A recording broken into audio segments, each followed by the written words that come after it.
Good morning, good afternoon. Hope everybody's doing well. I'm going to say hi to everybody in just a sec. I know there's two in there, Makitos, Kamakuna. I'm going to try and breeze through this first part because I know the beginning of streams are really boring to watch because it's just like 20 minutes of BS. So I'm going to squeeze through this real quick and then we'll chit-chat in just a little bit. So hang tight.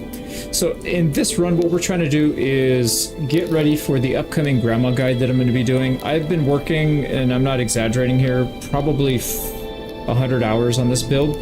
And just because every time I do it, I feel like I learn something new and I'm like, oh, this should be earlier or later, or I should do this. And so I'm basically doing a dry run here before I record. I've probably done this maybe 15 times now, so I kind of have it down without even having to think about it for the most part. But there's a couple spots that I'm not 100% sure. So let's run through it. So when you're literally starting the game out brand new, we're going to start off at play, do random scenario, and ignore all this stuff, just go. So right at the bottom. Hey, Rimuru.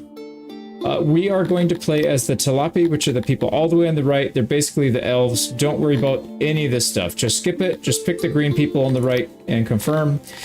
Once you start getting good at the game and you unlock some things, you can pick some bonuses to start with. When you're first starting out, this is going to be blank, so just ignore it. Don't worry about it. And then again, don't play with any of these settings. Just leave it and generate a map. Now, the one thing that I want you to do in the early game is look for a river where you can have a bunch of sides covered by water. So like, for example, this right here, your starting square is right in the middle, and it includes all the 8 squares around it as well. So you can see this starting tile is on quite a bit of forest, and then there's water on 7 out of the 8 tiles. That's pretty good. Any of these would be fine. So right here would be okay, but it's not that much water. I generally like to have more water than less, just in case you need it for farming. Like this would be okay. This is decent. So something like that would be okay. We'll just pick that. Also, actually I forgot. You should also make sure you're in temperate climate. So as long as you're staying away from the far north, see where it says cold at the top of the info? You don't want to do cold yet, and you don't want to do warm yet, because that's kind of a little bit different challenge. So we're just going to pick something right in the middle, temperate. I lost my spot, but we're just going to take one of these. It's fine. Yeah, so same thing right here. It's got a lot of water connected. We're just going to take it. Now, the next stage, very important, and Paulo Lara, you're 100% right. Starving is very, very difficult to avoid when you're new. It's really easy to let it get away from you. So one thing that we're going to want to do here is make sure that we have some free cities near us so that we can attack and take some towns easily. So the easiest way to do that is to zoom out a little bit and hover your mouse over the top here, this regenerate, anything up here on this inspect world, and look for the ones that have a little red sword, and their text is going to show up as like a dark gray. So you can see right here we've got 3 to the east, 1 to the south, 1 to the southwest, couple. So there's a few. This is actually a really good spot. So like this would be one, this would be one. There's a bunch over here that would work. So this is actually a pretty good spot. If you don't have anything near you, make sure you hit regenerate. It'll pull up a new map. And just make sure you have at least 1 or 2 near you. So that way in the future, I'm going to show you how to build an army very quickly early on without having to do mercenaries, any of that stuff. And we'll just go take a bunch of land. So you just keep it regenerate. Wait till you get a spot that you like. So again, this is fine too. We got 1 right here. 1 right here. So we're just going to run with this. I actually have a save file I'm going to load, but I want to show you the next stage before I start doing that, because this part is the one that usually takes the most time. And again, I'm going to go over all this in much more detail once I do the video and edit it and all that, but I wanted to do another dry run live, so that's what we're doing here. Now, what we're looking for the elves, they like meat and fruit. Those are the 2 things that they really like. They do like another type of food, but it's going to be hard to get that in any quantity, so we're mostly just focused on fruit and animals. So, and we also need to make sure we're close to the water, because the water is going to help us get better farming yields out of our food. So we want to stay within about 100 tiles of something like that. So like this would actually be a pretty good start. We have these cows right here. We have some fruit right here, which is the apple icon, and then we're not far at all from the water line. Now, if you're not sure how far you are, zoom in a little bit, hold right click, and it's going to bring up this little almost like a leash. So you can see right here, we are 62 tiles away from the water, 57 tiles from the water. If we were to start right here, we're only 28 tiles from here. If you add the X and Y coordinates, that'll tell you how far away you are from something. So 18 plus 10 is 28. So we're very close to this one. And then also the cows are right up here. So to start from right there to here would be less than 100. That's really, really good. So this would actually be a good start. If you don't have a good start, like let's say all the water line was like this, you have one animal and they're not even good animals, or like down here, there's literally nothing around. Just zoom in a little bit. You need to make sure you zoom in enough to see the squares, and then you'll see this pop up, this landing party, and just hit regenerate. So hit that a few times so you get a start that you actually like. And like I said, I already have one. I'm going to load up from that rather than making you guys sit here and watch me re-roll this over and over and over. Like this would not work. This is a really good patch of fruit, but there's no meat around. You really need to have meat. And then this has good meat, but it's only one patch. It's not enough. You need to have at least two. Usually the pigs and the cows would be enough. Or if you have the cows and the fruit, that would probably be enough. But this is obviously you'd want to re-roll this. So you just keep going. I'm going to go ahead and load up one that I already have. Where's my grandma guide start? Grandma start. You can see I already recorded this and I didn't like it when I was editing it. I didn't like the way it turned out. So I'm gonna redo it again and just make sure it's absolutely perfect for you guys. So here we go. This is the start that I decided on. We'll start back here. You can see we are right here in the middle. We've got one that's really close to us, a free land, so we'll be taking that over pretty quickly. There's one up here. There's some over here to the east that'd be pretty easy to capture. So there's quite a few. We have a lot of targets. That's not a big deal. Do I like meat? I like chicken. That's about it. But our elves, they love meat. So we're going to have our economy built around producing meat and any kind of byproduct with meat. So you can see right here, we're very close to the water. We are 73 tiles from the water. We're about 100 tiles from both sources of meat. So we have cows, pigs, we get everything we need. So first thing we do when we start is a warehouse. And like I said, I'm going to breeze through this a little faster than I'm going to do in the guide. This is more just me running through it and getting some practice at it. And seeing if anybody has questions, I could answer it ahead of time. But I'm not going to explain all the fine details because I'm going to be doing this again later today when I record it. But basically, yeah. Yeah, the graphics, I know what you mean, Thomas. The graphics are kind of a pain. We know you can do it, whatever it is. What's up, Jason? Yeah. All right, so we're going to build a small warehouse. We don't want to build it too big because then that'll slow us down from getting our food. So let's speed this up, 250 times speed. Get all of our infrastructure set up. And as soon as they're done, we need to pause. We need to set our warehouse up so they can actually pick stuff up. Make sure we have enough room for things. So we're going to go three crates for most things. Only one crate of some of these things that we don't have much of. And then we're going to be getting a lot of meat and a lot of leather. So we'll probably want to get maybe 5 crates of that. And that'll leave us 4 crates if we need to pick up anything else. Oh, I forgot the livestock. Yeah, so we're going to need to upgrade our warehouse pretty soon, but I think that should be okay for now.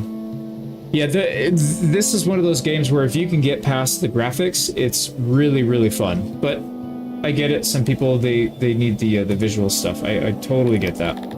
That's why I think Manor Lords did so well, because the graphics are good, but I feel like the gameplay loop is actually better in this game, but the graphics are way better in Manor Lords.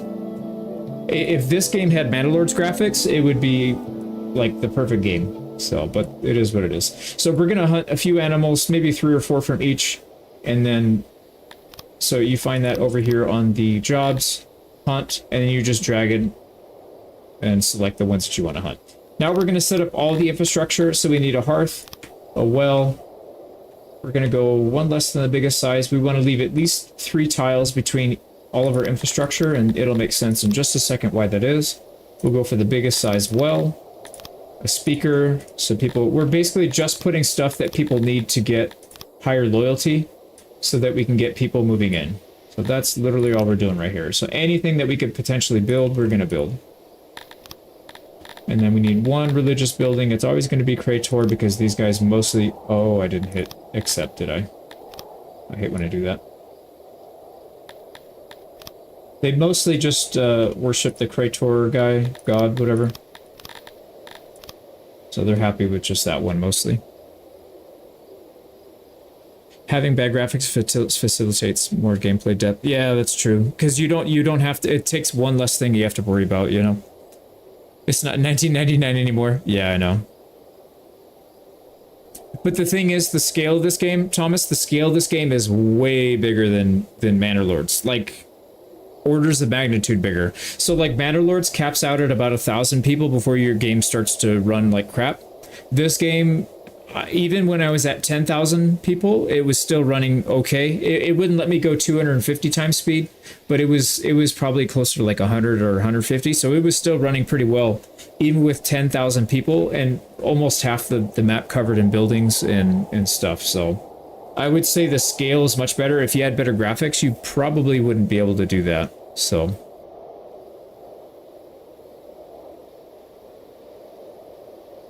if Graves fixes the idle population, Manor Lords would be better. Yeah, I know. The late game, that's one of the things that really pissed me off. I spent so much time learning that game, and then you can't even play late game because it just doesn't work. But it's okay. I know he's getting there, and he will definitely get there, but just needs a little more work. I'm going to start working with him again this month, I think. Alright, so we're putting a few things to make the town look a little bit prettier, because that's what these elves like. We're also going to make roundness everywhere. Now, I see a lot of guides and people misunderstanding what roundness is. Essentially, I think we need to go like this. Essentially, anytime you have an edge, like where there's a doorway, that creates an edge, you need to have a diagonal piece, and that creates roundness. You do not have to make round buildings. Do not do that. That's a horrible, horrible use of your time. So just don't do that. I get 100% roundness by building square buildings and just putting these little nibs everywhere next to doorways. That's all you have to do. So it looks like fancy RimWorld. Yeah, it is kind of, but it's, again, RimWorld, maybe you have like 20, 30 people. I know there's some people that have big colonies, like maybe 100, but even most people don't do that. This game, if you're not doing 1,000 to 2,000 people, you're just not going to have a good colony. So this one expects you to go big. So it's just a different scale. And then also managing towns outside is pretty fun in this game. Okay, the other thing, before we unpause, let's set up some roads, because these people expect... they actually like dirt roads. They get 50% satisfaction from, even though it's just a dirt road. So we'll set all these up so they can get around them. Why am I not able to do that? All right, now we're going to unpause. We're going to go collect some animals. There we go. So we got a lot of food in. We also need to set this up so if we want people to move in, we set auto authorize immigrants. I'm going to set it up to 500. That's where I cut the guide off at 500. I think if we go any more than that, it kind of kills the fun, because then you have less experience. I'm already kind of cutting out like 20 or 30 hours of learning curve, or maybe more, by doing the guide this way. But honestly, the early game is, for me, like as somebody who does this for a living and plays games, and I think I'm decent at learning these new games, I found this game really frustrating. So I can imagine somebody that doesn't do this professionally would probably struggle quite a bit. So I'm trying to skip all this. So I'm trying to make it as painless for anybody that wants to learn the game as possible. So I'm going to speed this up. So again, all these infrastructure buildings is what we're building. We got a hearth, a well, a speaker, a food stall, whatever shrine is the most popular one based on who your population is. We got a bunch of trees. We got these little corner pieces that's going to give us roundness, make people happy, and we are good to go.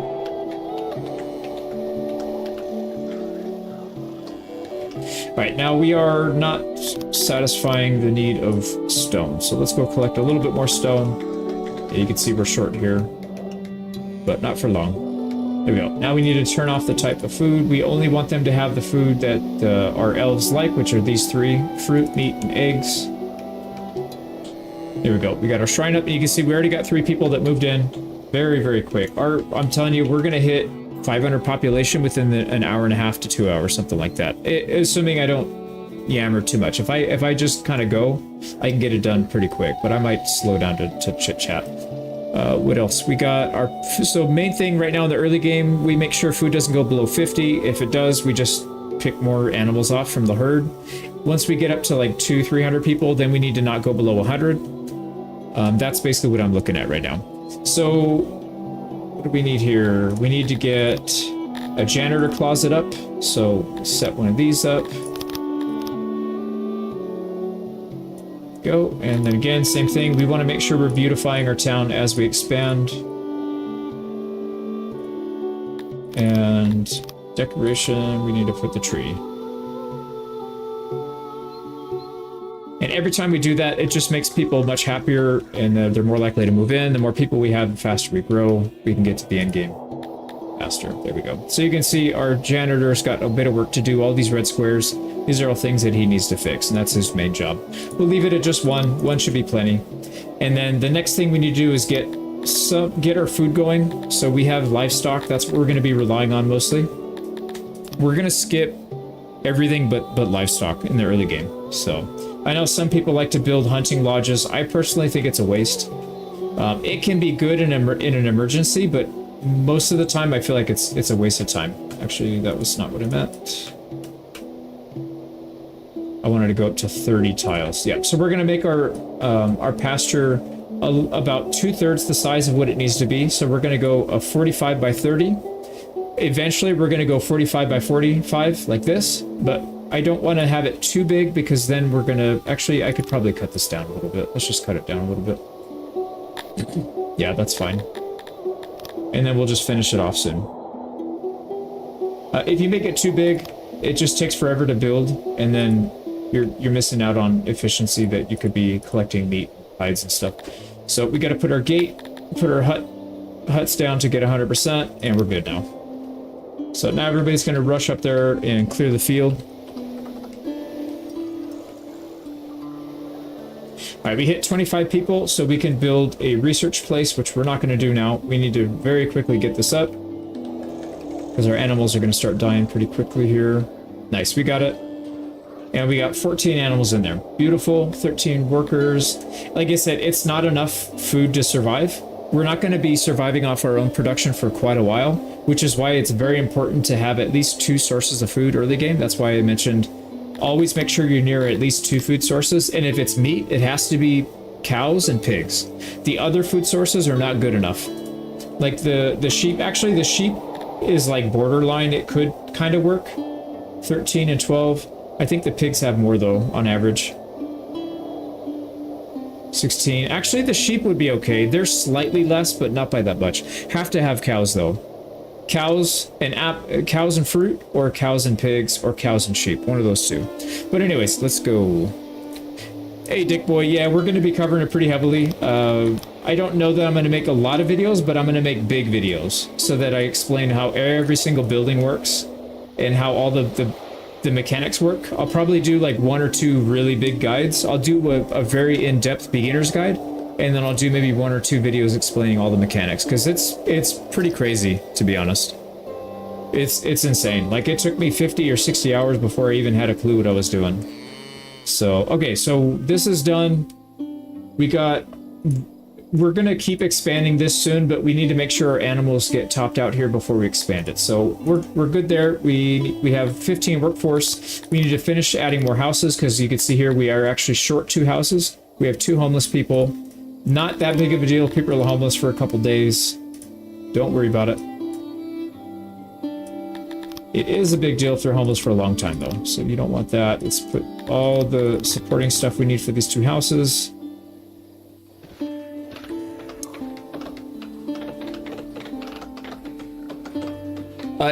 Decker, you're right to some degree, but actually I've tried this build many different ways, and I have a hard time making hunters viable for more than like 1 or 2 years, because the amount of meat that we get from our pastures is just blows it out of the water. So, and the only reason you need a hunter is because you don't have hunt available close by to survive off of, which is why it's really important to make sure you have these. If you have these, you absolutely do not need hunters. And I promise you, I've done this a bunch of times. And if you look at the efficiency that tilapia get here in this climate, you're at 190% efficiency. And if you wanted to just do food, you could do actually the pigs instead of the cows, and you'd get double the food without getting the leather. But I actually prefer to get the leather at the same time, because it's gonna do all of our economy as well. So Oh, the 750 humans and the loyalty and demographic crisis broke you. Yeah, Nelson, it's once you kind of understand what to look for and how to avoid those big problems, it's actually really easy to deal with. But in there, I'm telling you, in the early game, when you're just starting out, it's really difficult to know what the hell's going on. So one thing that we're going to do is expand our warehouse because this thing is getting very quickly overwhelmed. So what I like to do, if I immediately just start to remodel this room, it shuts it down and it doesn't allow it to work. And that's kind of a waste of efficiency because we want to keep collecting stuff and protect it. So what I recommend doing is doing a clear all function and just clear out the path that you're going to expand to. And so the equation for an efficient warehouse is 7 in the middle, and then a multiple of 3 for the length. So 7 wide and the multiple 3 for the length. So you can see right here, we just need to go to multiple 3 minus 1 because this wall, we're not including the wall. Oh, if we just do the wall, we can include it then.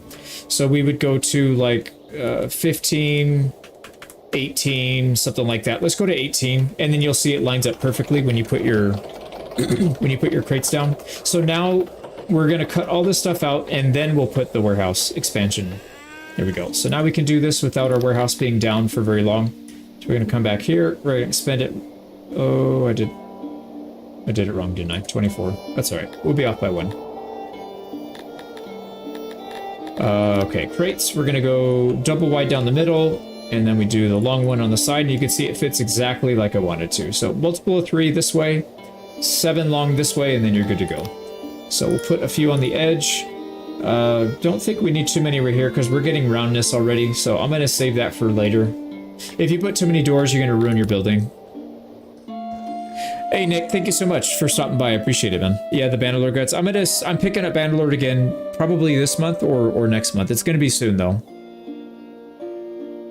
Map on the border, as hunters need to travel there to hunt. Yeah, hunt is really important if you start off in the north. That's one thing I did notice. If you're going in the cold climates, you get a huge bonus. But just for I'm not trying to say that hunters are bad. I'm just saying for this specific build, they're actually not good. Just because I've been able to come up with a way that you have a nice smooth curve for your food. Here we go. And when you remodel, make sure you have to reset your settings. Sometimes like the radius went to 0. Let's add another person to help in the warehouse. They basically go and pick up all the stuff after they're done being built, manufactured and whatnot. So we're still only at 16 animals. Hopefully we get something in. We could also start selling our leather, but I think we're gonna save the leather because we want to build clothing off of it. The clothing is gonna help our people stay nice and happy. So we're gonna have to make sure they stay well clothed. Let's see. Next is going to be crafting. We're going to do carpenter, and we're going to line it up with this building right here. So again, you want to make sure you keep... Oh, I did that wrong, didn't I? Yeah, this should have been pushed up one more. Oh well, not a big deal. All right, so I'm going to push it up here. So we want to build this to be 15 length and 7 width. Like that. So 15 by 7, you could fit a workbench in here at its maximum length on both sides. And then you can get an auxiliary station, do a 2 by 3. You can fit 2 of them. You can get a 2 by 2 in the back, a 2 by 2 here, and you'll have 100% efficiency. And then you have plenty of room for a storage right here. So you can have a 3 length storage. It's 4 length, but only 3 of them are actual crates. And then you got a nice little straight line here that people can pass through if you build a nice long a block of these things. So this is good. 24 employees. We got 100% efficiency. It's very, very efficient building. There we go. And we are short on workers. We don't need that many people anyways. Let's put like 12 workers. And then because we did upgrade our warehouse, we can fit the furniture. Let's go 5 furniture here.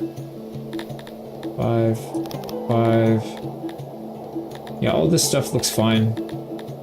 5, yeah, that's fine. We'll expand our warehouses as we need it. So we're going to keep a very close eye on this. And if we get a gift from our neighbors, we're going to sell it so that we can start producing more animals faster.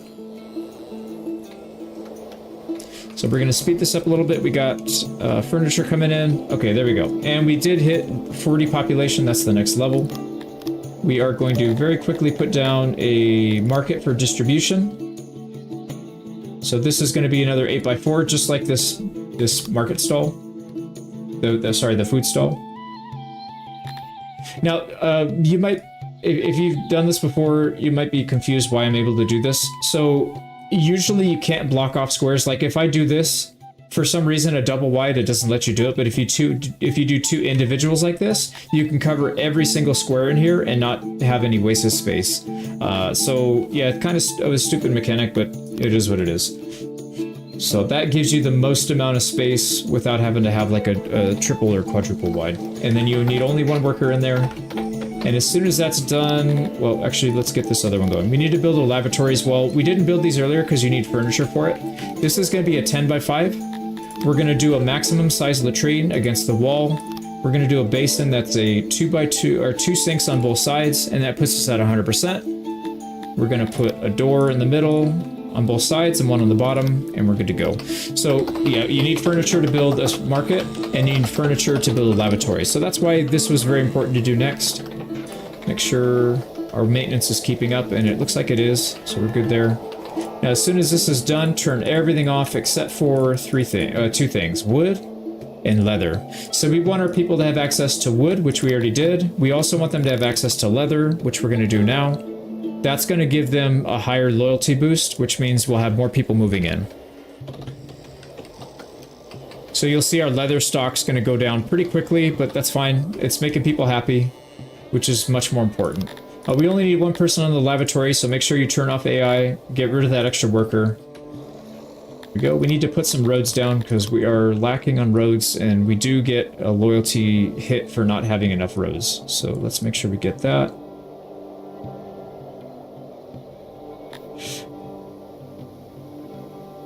Okay, the other thing, same thing. Anytime you build buildings, make sure you're putting your little nibs, whatever you want to call these. I'm going to call them nibs.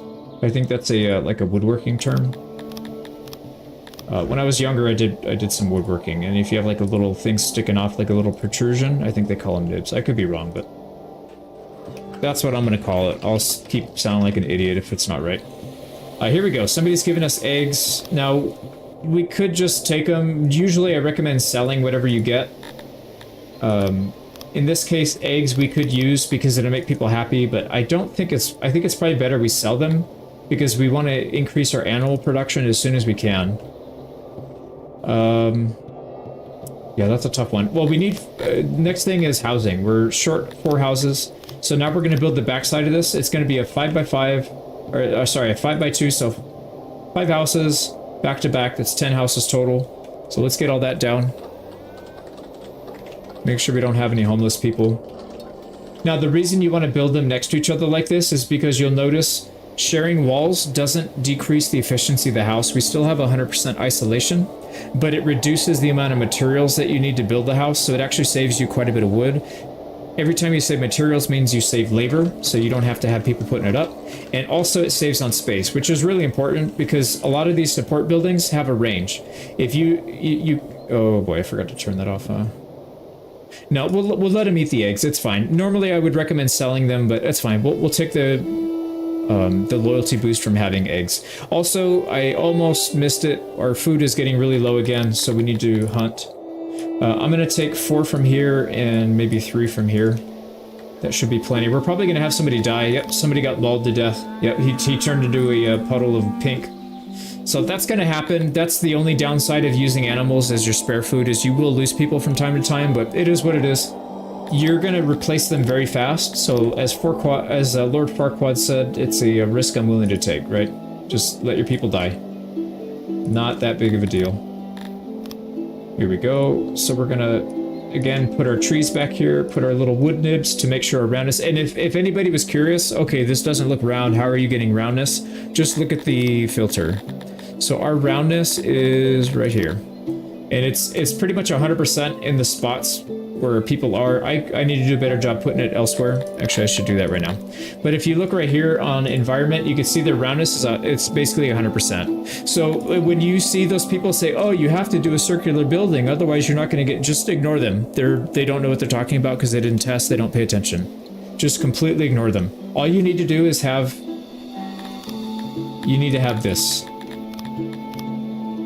have two tiles that are diagonal to each other.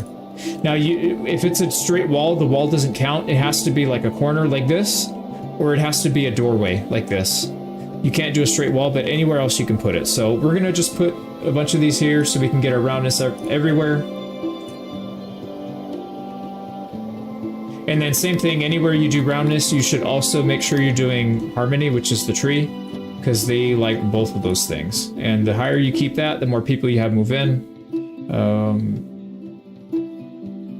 Yeah, we want to make sure these people are happy. So there we go. Let's put them right here. Also, you might be wondering why I'm blocking the aisle. The tree actually doesn't take up space except for the middle tile. They can walk around all of the outside tiles, so it doesn't really matter. You could, if you don't want to do this, just make it 5 wide and you can have a lane on either side. I personally think it's a waste of space. I'd rather just block it with a tree, and it's easier for beginners because you don't have to measure as much. Any interest in returning Bandlord? Yeah. Sorry, I just mentioned that. I'm going to be doing more Bandlord videos later this month or next month if I don't get around to it. It's going to be very soon, though. Did I play it to death? No, it's not that I played it to death. It's just that I expanded my audience as much as I could with Bandlord, and so I was trying to make sure that my channel didn't die by covering new games like CK3 and Manor Lords. But yeah, I'm gonna bounce between all those. Oh, we got some pottery. That'll be nice.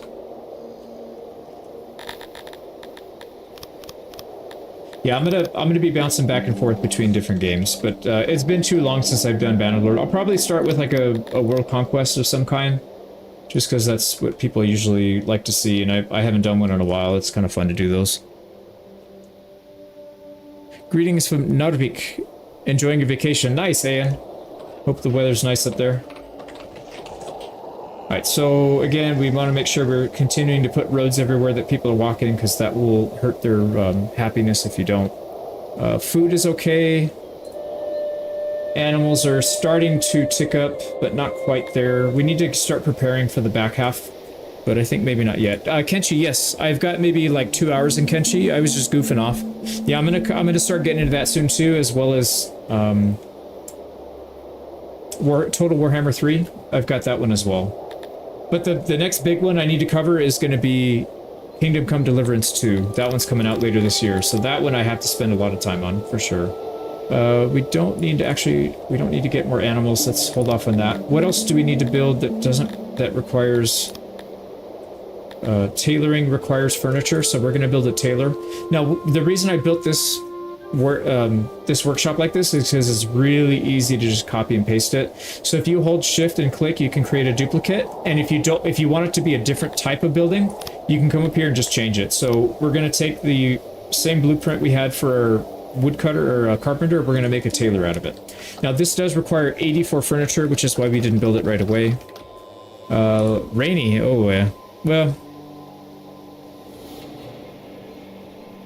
have you ever considered Stellaris? Yeah, I have. I own Stellaris as well. Like I said, I've got a bunch of games that I need to get into. I just haven't had time to get into all of them. Let's go ahead and put the maximum amount of carpenters in here. And then we're also going to put the maximum amount of people in the tailor. Yeah, see, we're out of furniture, but we're producing them so fast, it doesn't even matter. We probably need to put another janitor here, because he's probably going to struggle soon. Oh, he's actually not. Interesting. Alright, same thing. Anytime you build a new building, make sure you put your nibs.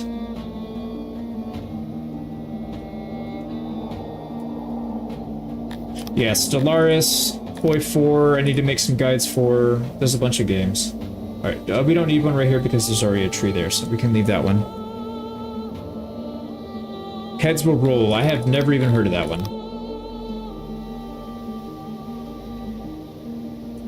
Alright, let's go ahead and put some roads so they can get to it easier.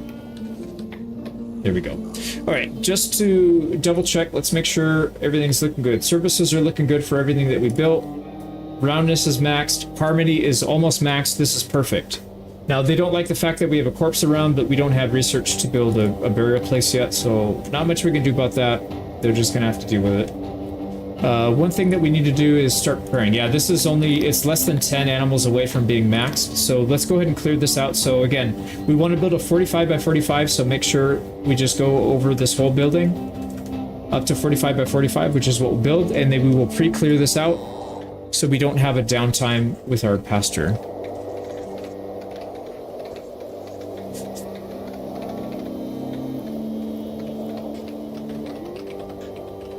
So I'm going to speed this up a little bit and being very careful to keep an eye on our food, because if that goes below 50, we're in trouble. All right, so pretty much done.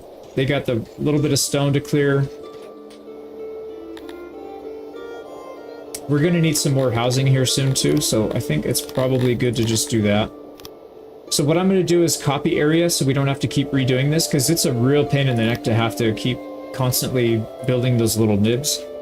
It's okay to do it once in a while, but you know, if you build one-off buildings, but if you're doing a bunch of housing, you know, if you're going to have a town of 2,000, 3,000, 5,000 people, you do not want to be doing this by hand. You're going to give yourself carpal tunnel. So copy and paste, make your life much easier. Oh, and they stopped gathering the rock. Why do... It's because they want to build the houses first.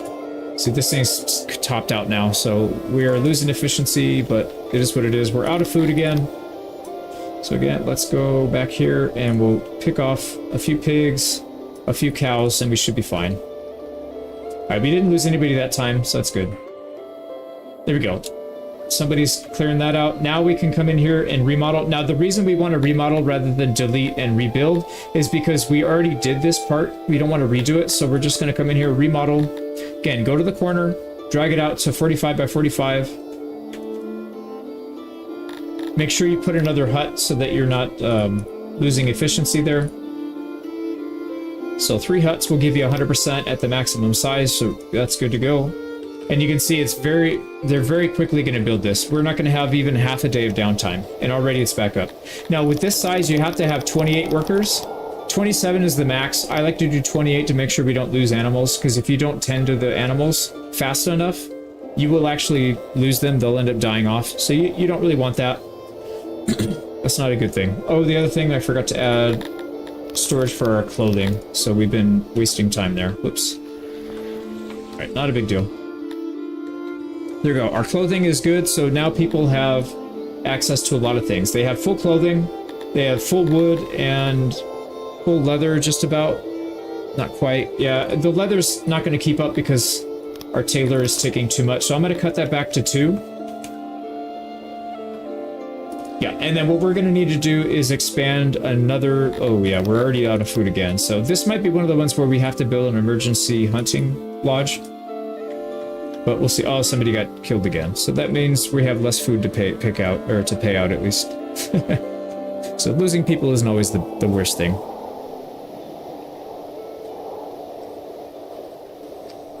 Okay, so we need to build another auroch pasture. This one's going to fill up really quickly, so we'll probably start on that right now. There's not really anything else we need to build. The next step is going to be research, but we're not doing that just yet because we need to have more food. So let's work on that. Another auroch pasture, we're going to shift click to build a copy. We need to come in here and move this around so that it's closer to the storage. So there's an inlet to the warehouse right here, so we're just going to put it right there. And we'll let our people go work on that. 24, we can probably pull some people back off of the carpenter. Maybe we'll just leave like 10. We'll throw more bodies on this problem. Layout of rooms to have 25 workers buff. I'm not sure what that means. So this one has up to 25 workers. Or sorry, 24. All these workshops. I did it because it's a little bit too big for the early game, but I'd like to have it bigger than it needs to be so that you don't have to go back and redo it later. So, and they're not that big of a deal to build. You spend a few extra resources, but it's not that big of a deal. And then more people, more things for your janitor to repair, but again, that's not that big of a deal. So let's speed this up, keeping an eye very closely on our food. Let's also put another person on our warehouse so they can get the delivery stuff faster. And you can see this animal pen is going to be filled up really quickly. It's already 51 out of 70. So it's by the time this is done, that one may actually be full. So, and our food is getting low again, so we're going to hunt. Let's actually just kill off all the pigs and then maybe 2 cows. Oh, another person died. Jeez, dude, this is such bad luck.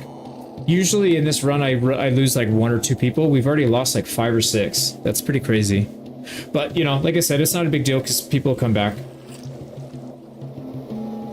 But yeah, that's just bad luck. Alright, this thing is 56 out of 71. It's not quite there yet, so we'll probably just pause this building so it doesn't take workers on. Yeah, we don't want workers or animals going in there until we have this one capped, and then we'll put them on there. Okay, so next order of business is we have housing, we have a little bit more food going. We probably need to, well, we don't have workers for...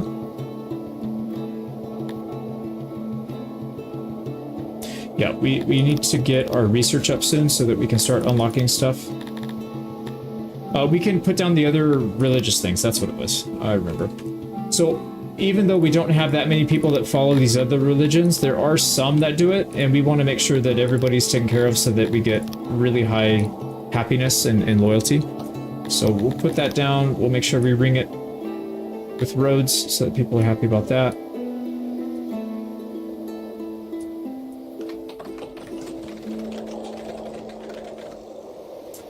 And let's make sure these guys can actually walk on a road too, because they're not too happy about walking on dirt.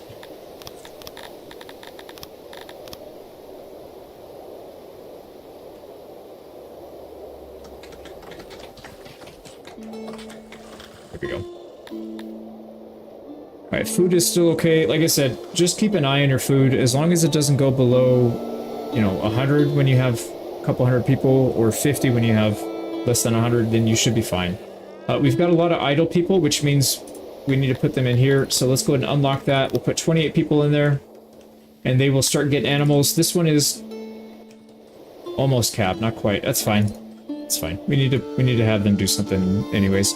So now what do? We have plenty of furniture. We have some labor to spare, so we're gonna go work on research. So admin, laboratory.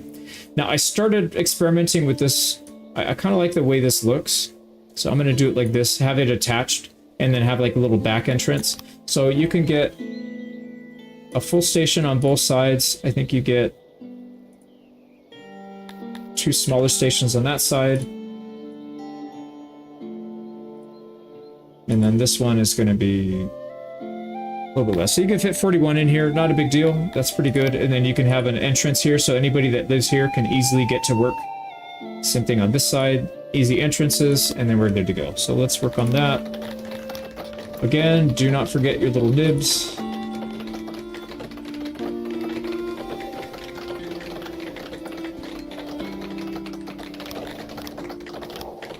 And the trees.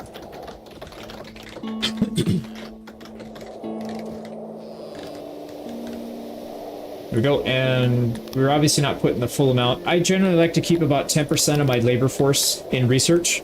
So right now we have about 100. We'll put 10 in. That should be more than enough. And then how is this looking? Food is still okay. These are still not full. This one's getting there. We're producing 3 a day from this one and close to half a day on this one, so that should speed up pretty quickly here.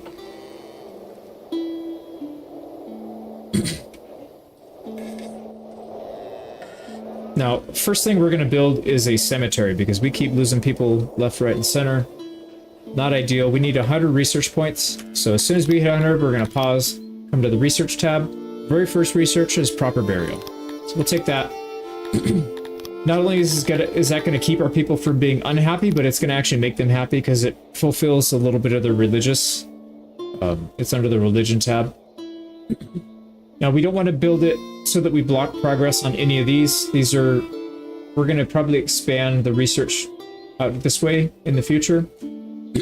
So we'll probably build it somewhere down here, and maybe something like this.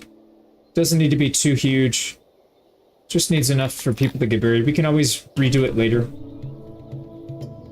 I'll probably do it wide enough so that we could fit 2 rows. Something like that should be fine. And I don't think we have...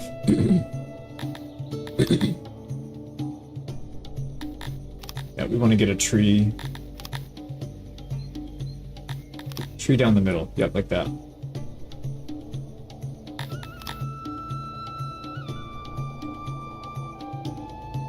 There we go. 64. We're probably going to have to delete some trees here, actually. Or, yeah, I think we're going to have to delete one of these.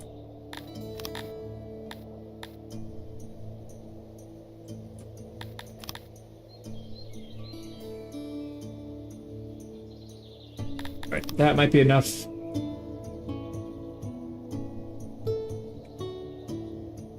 Yeah, 100%. So we're good with that. That gives us 26 burial spots. That's plenty.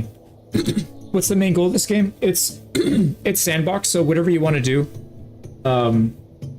you kind of make up your own goals. Excuse me. So right now our early goal is just to not die. As simplistic as that sounds, we just don't want to die. And it's pretty easy to die in this game if you don't know what you're doing. And it's actually quite difficult to know what you're doing in this game. So basically, we're trying to make sure our food stays sorted and our progress is constantly going forward.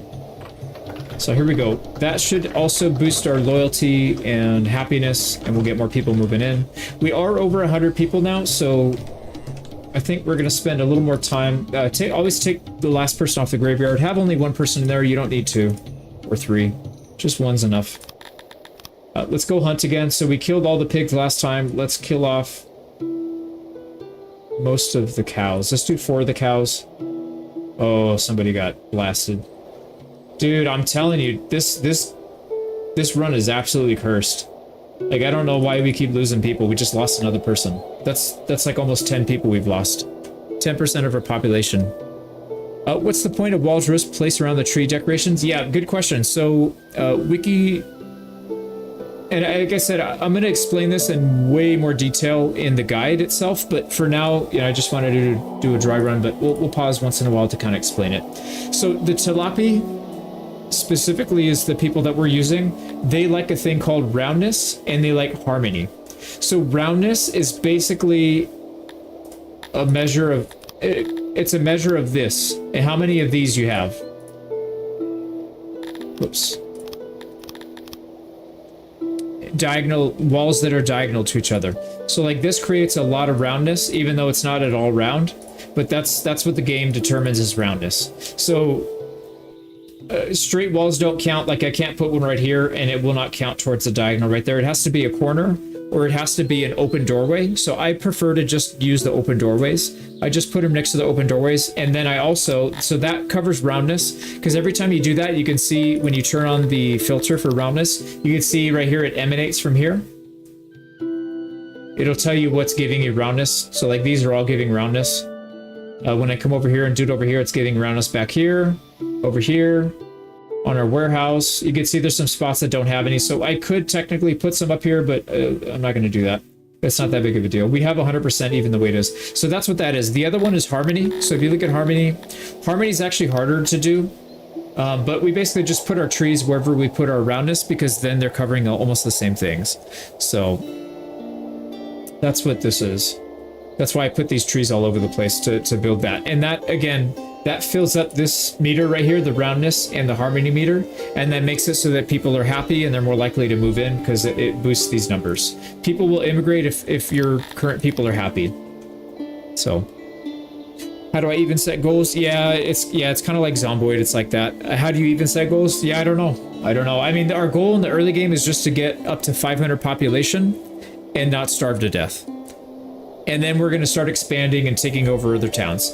We're not going to go too much further beyond that because, like I said, it's a beginner's guide, but I also don't want to ruin a lot of the fun. But I want to get you all to a point, if you're interested in playing this game, my goal is to take you from never having played this game before, up into the point where you are conquering and owning, 4 or 5 towns with 500 population. That even if you let the game run for an hour or 2 hours without you being there, the game would be fine because you have enough food, you have enough services to cover your people. There's nothing that would happen. You could literally walk away.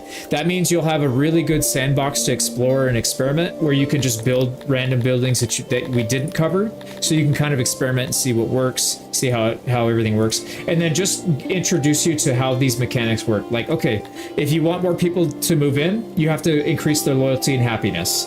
What does that even mean? I mean, we talk about it right here, right? You want to make sure you have access to all these things, so they have access to food. We have food stored up. We're giving them furniture to put in their houses, their housing. So you want to have all these bars full of green. Now, how do you do that? You just got to hover your mouse over it and see what it says. And then services. That's what all these things are for. So we're just trying to fill the bars with green. Environment, fill the bar with green. Religion, we fill the bar with green. So the graveyard hasn't caught up yet, but it should be very soon once people know it's open. Shrines, all that stuff. So that's basically what that is. Surviving is easy, living is hard. Yeah. Yeah, like I said, we'll get there. Okay, so we have a little bit of food left, but I am getting a little bit nervous about not having enough soon. So let's put another one of these down. We obviously can't use it yet because we don't have enough people to actually man it, but we are going to need a lot more food soon.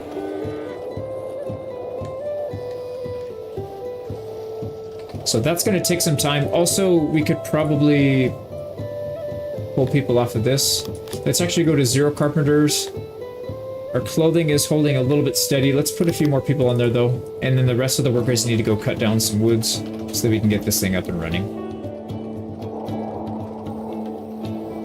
All right, and we're just keeping an eye on everything. And if we start to cap out of any resource that's not wood and stone, we're going to increase the storage capacity. So we'll put this one up to 10. We don't want to run out of space. Here we go. So we're halfway there. This one is still 65 out of 71. That's fine.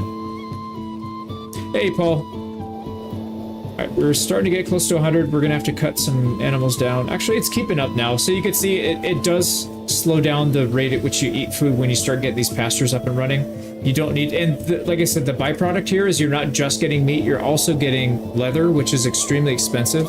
And you can turn it into a lot of products. You can make bow and arrow, you can make shields, you can make leather armor, you can make clothing, you can make a lot of stuff with leather. So it's, in my opinion, it's the best early game resource that you can farm. So our population is a little stagnant, which means we need to research the next one, which is entertainment. That's going to give us access to a stage. That's going to fulfill, again, all we're doing is we're filling up bars any chance we can get. So right here we see the stage. This bar needs to be filled up. So let's go do that. So under entertainment, stage, and we're going to put this maybe like right here. There you go, and you can see our loyalty and happiness are going to go up. We're going to start getting people moving in again.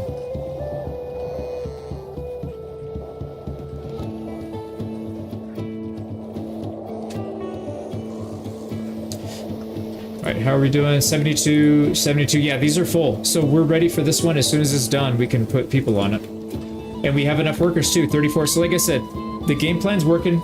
You just got to trust a little bit of faith. There we go. They're building it, and then they will start to fill it with animals. It's going to be half full by the time we start it, because we already have 35 in storage. Yeah, 39 out of 70, so it's more than half full. Now, this is the part of the guide where I wasn't 100% sure what to do next. Hey, Paul, this is called Songs of Syx. Yeah, it's a pretty insane game. It's very, very complex with a lot of options. It's a big sandbox game where you can pretty much do... It's like a mix of RimWorld, Dwarf Fortress, Manor Lord. It's kind of like a bunch of those games. Very, very similar. It has similar aspects to a lot of those. So now this is the part where I'm not sure. I do like to get military training done right now because then we can take over land earlier, but then it takes away from our growth progress. So it's like, do we sacrifice that or do we go for the early conquest? I'm not sure what's the right choice is. We need 500 research points to do conquest. So we need 300 for the bow and we need 200 for training. So we could do bow and arrow right now and just start making them. But hey, Martinez. I think what we'll do is let's go for the military. I think this is probably the right call. So we're going to make another manufacturing center right here, and it's going to be just bow and arrow. We are going to need to trade some items. So yeah, it's pretty fun. Wait till I put out the grandma guide to see, because that's what this one's going to be based off of. But I'll actually I'll slow down and take my time to explain everything, and it'll make a lot more sense. But hopefully this is like a good overview of what's to come in that video. So we're going to need metal, which we don't have any of. We need 116, and that's why I think it's really good to have a lot of leather, because this stuff sells for a lot. So what we want to do is we go to our factions tab, we go diplomacy, and we want to offer... So these guys will buy it for 36 each. These guys will buy leather for 45 each, so much better price here. We're going to sell probably like 500. I think we need more than that to buy the metal that we need, but let's see. And then we want to shop the metal. 238, that's really expensive. 237, they're both really expensive, unfortunately. So we need quite a bit. Yeah, we don't have enough.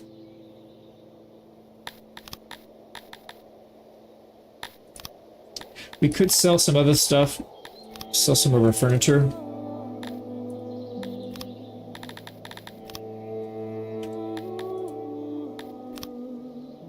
Yeah, that'll fine. So we're gonna have to sell some other things. It's fine.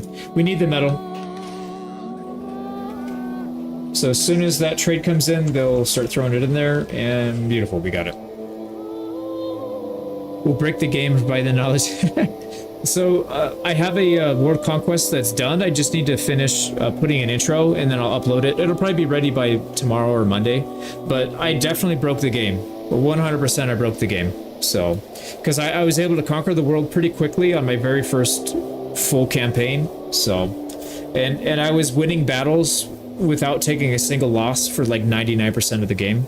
It was kind of stupid actually, but you know, like I said, for a challenge video, I don't mind breaking the game. We're gonna do a little bit of that in this one too. What are we doing here? Hang on one second, my wife is calling. Hey, what's up? I don't know if it's stupid. I'm streaming. Do you need me to look?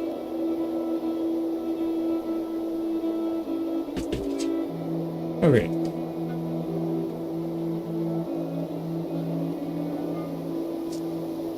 We made a bowyer, so we need to make room for our bows. And then we need to pretty quickly get another 200 research points, which we will have if we just hang tight, but let's put more people on.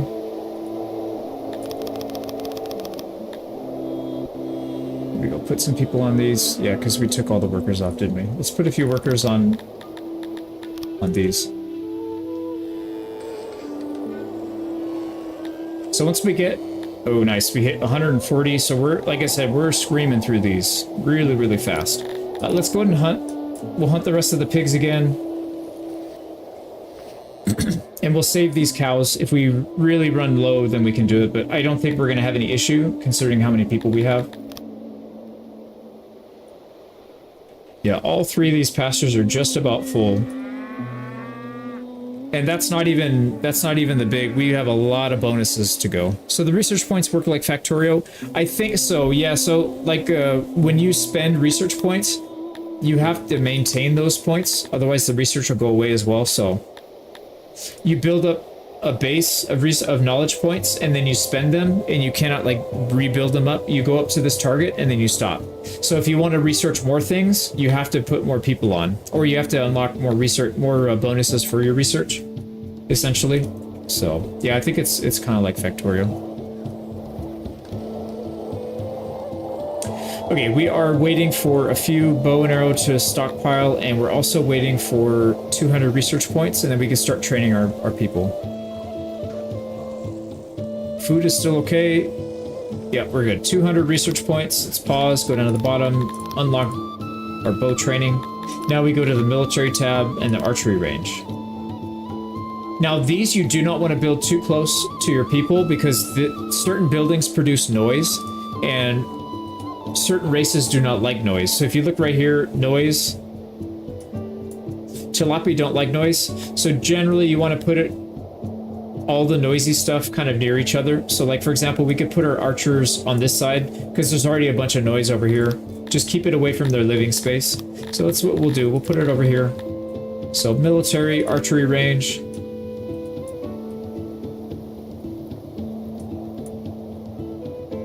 And I don't know how big we're going to make these. We need to make it capacity of 20. So let's do 2 of these. I don't like the way that looks. We can fit 2 side by side. Yeah, that's fine. I think that'll work. There we go. So,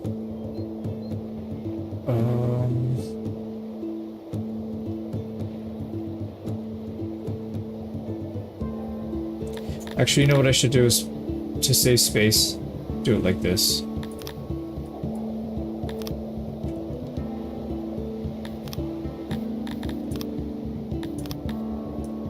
Okay, okay. This game hates me sometimes. All right. There we go. And then we can trim it later. It's fine.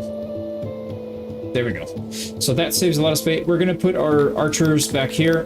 Like I said, they're going to make a bunch of noise, but it's fine because everybody back here is noisy already. Get some access to it. The roads. And I'm getting lazy on putting the little nibs. We got to make sure we keep doing that. And the decorations. There we go. For noise, you can put a standalone wall to block all the sound. You actually have to double up the wall. So I've tried it. I put the archery range right here, and a single wall still lets a lot of noise through. Although that could be because I was using stone wood wall. I think maybe stone wall blocks more. I could be wrong on that, but yeah, the walls do help for that, but I find that if you just plan your town a little bit better, you don't have to do that. But yeah, you're absolutely right about that. So I'm trying to be better about organizing because sometimes I get to a point where I just want to put stuff down and I don't want to plan it out. So I'm trying to make more of an effort to be better at that. The other thing, before this finishes, we need to organize our troops. So you find your military up here under the army tab, you click on that, and they automatically start you with 4 groups of 50. Just delete them. You can leave one and then edit it. We only want 20 troops.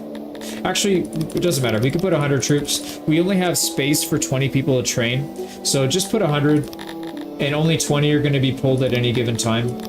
And then I like to have these guys have all red. We need to increase their archery training to 100% because that's what we want.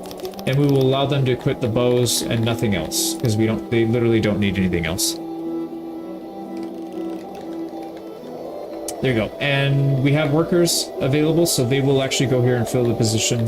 And if you click on this, you can see there's training. 20 out of 100 need to be trained. So 20 are currently training, 100 total need to be trained. So that's fine. And the good thing about that is once these guys are done being trained, another group of 20 will come in right behind them, so you don't have to worry about remembering. Or let's say if we wanted to train more at the same time, we would just build another, and then that means another 20 would join, so we'd have 40 total. But 20 is all you need. Do not build more than 20 in the beginning. Keep your workers available to do useful stuff. So, for example, we probably need to get a few more workers here. Let's go to 5. 10 is fine. This is more than enough here. The other thing we need to start worrying about is more food.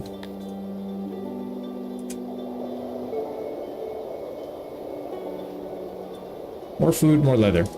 So we're going to build another one, and let's get this one right here. And it'll make sense why I'm doing everything like this. What we eventually want to do is we want to put a water canal to go down the middle like this, and it's going to water these pastures, so every single thing here is going to get a 25% bonus. It is huge. Maybe a stupid question, but how does the mechanic work? They can equip bow and swords at the same time? Yes, they can. Yes. So if you go here, it's not a stupid question because this game is really, really nebulous with how troops work. It actually took me a long time. But if you look right here, if you hover your mouse over it, it'll tell you what bonuses they'll get. So by equipping, let's say if you wanted to have these guys equip a shield, the archers, they'll get pierce armor, they'll get hit points, slash armor, and defensive skill 100%, and they'll use minus 1.0 per item per year. So they'll wear out slowly over time. If you wanted to wear leather, all that stuff. You could also do this. If you hover over it, it gives you pierce damage and slash damage. So that means they obviously won't use that unless they get into melee range. So generally your archers should not be in ranged. Your melee, your ranged troops should not be in melee. You need to protect them. So if they need to use a sword, it means you screwed up. So don't equip them with extras. I generally find it's a waste of time. Just give them bows and make sure that your tilapia archers are 100% trained. If they get to 100% training, they can literally clear everybody off the map with I think I did it with less than 900 troops. I soloed the whole map with 900 troops, and I think I lost maybe a couple hundred over the course of the whole campaign. It was kind of silly. So I'm sure it'll get patched once the dev sees my video, but I guess we'll see. I don't know. So let's run with that, and we are waiting for a few more people to move in, but we need to get some more research done so we can improve their quality of life. We also need to clear this out.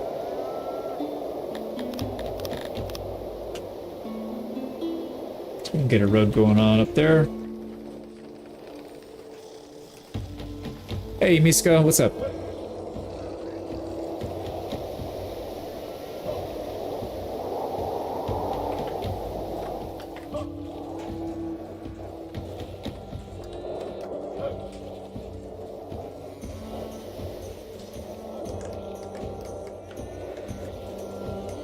Alright, and like I said, it's going to take some time. We don't have enough workers to man this one. Not yet, but when we do, we'll throw them on there. I'd rather have it ready to go. Let's pause this, make sure nobody's working there.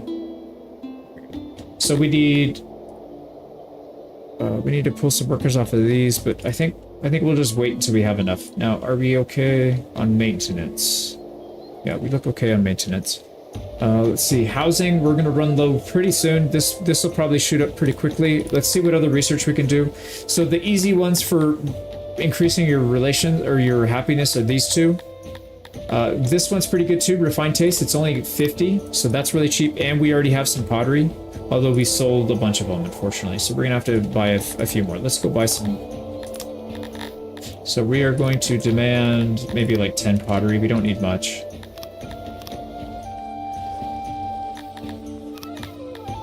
The other thing that we're going to need is some new roads. That's going to be pretty important. And then we're also going to want to have plumbing. Actually, we could do plumbing right now. That's not a bad idea. Yeah, why don't we just do plumbing? And then what I'm going to do, yeah, this is, I remember I changed my build order a little bit last time I did it, and I went like this. So we're going to build some houses right here, because we're going to build plumbing right here. We want to have housing somewhat close to where your jobs are. Have you played a lot of Syx? Yeah, I've got maybe 350 hours or so. I was able to do a full world conquest and get to like 10,000 population and a bunch of other things. I did 100% of the Steam achievements, so I feel pretty comfortable. I know I don't have as much hours as a lot of other people that have played it a lot, but I feel pretty comfortable with all the mechanics at this point. What are we doing here? So we unlocked that. Let's go ahead and put some roads up here. Road down there, and road up here. Just to make sure people can kind of get where they need to go. Let's also put another person on maintenance, because I know this is going to screw up our maintenance pretty bad.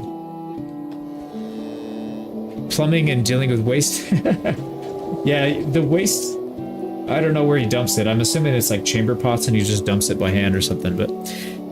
Is it ever worth it to produce? Yes, the bonuses? Yeah, it is. So the thing that I recommend doing is doing early game production, and then once you get to the point where you're importing all of your resources from the towns that you conquer, just delete these, because if you hold control or shift or whatever, is it shift? Hold left shift, you can cancel it and get that research back. It goes into frozen for a few, like a month or two or whatever, but then it starts to come back, so it's not a big deal. So don't worry about spending research points on things that aren't going to be good for the long term. Just get what you need now, and then when you're at the point where you don't need anymore, just go back through and clean it out.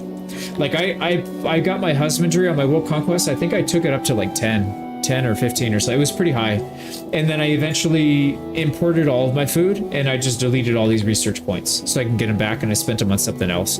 Like in the late game, you're gonna have 300,000 to 400,000 research points, like actually 300,000 to 400,000 research points. Like right now we're struggling to get 100, but it's going to get to the point where it just grows exponentially, and you're going to have pretty much everything unlocked. So don't worry about it too much. All right, we got houses, get the road built, and then we'll go ahead and build the water. We still don't even have enough workforce to man this last one, so I think this is probably the best way to go about it. So water pump. Let's actually get our canals going first. So we're going to come down here. And the reason I built them like this back to back is because one single canal will feed water into two different things. So it's really efficient with space, labor, materials, everything. You always want to try and double dip when you can. So like that. And every single pump can feed 100 tiles. So you can see right here, this goes out to 175. So two pumps is more than enough. We don't have to waste any more labor than 2 pumps worth. So we put one right there, put one right there, and we are good to go. Like that.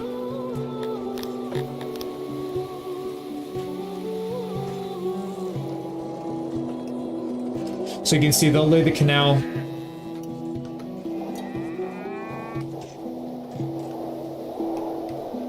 All right, we are starting to cap out on some of our materials, so let's go ahead and increase a lot of these because we have a lot of space we can spare. So let's do that, make sure we don't run out.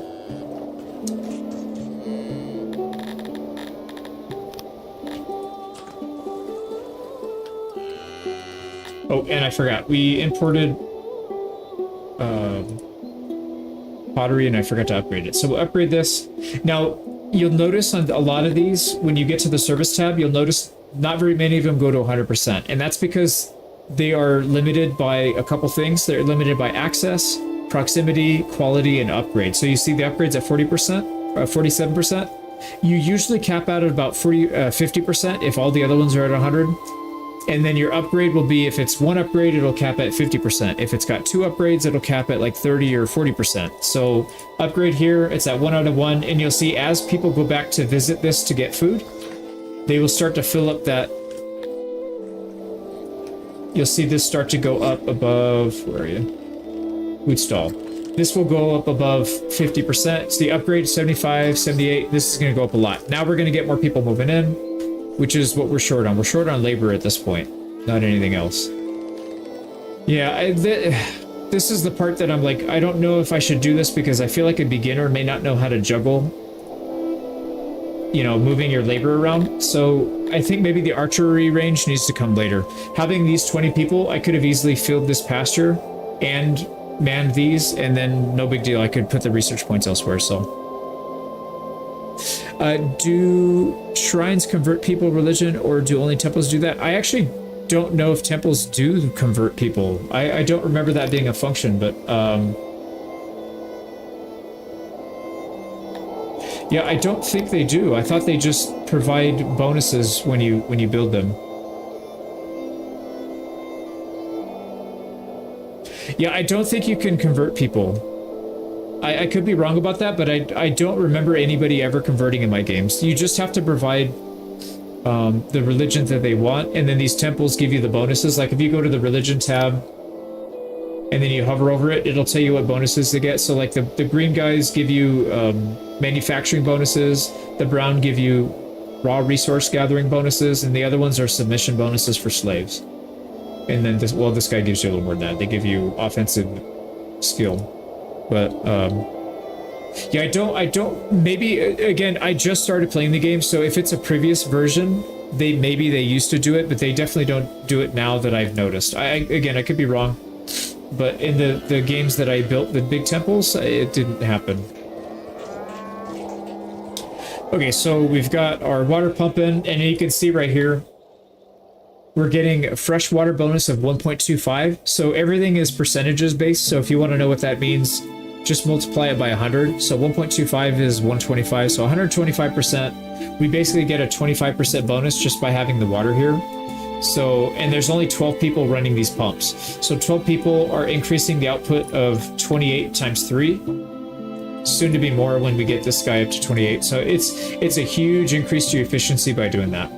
But very important, even beyond that, is we need to get more bonuses. So we need to do paved roads. Let's do that. And we need to replace all these roads. And we're also not that well off on stone, so we're probably going to have to gather more stone here soon, but this will be good for now. So let's go ahead and replace all these roads.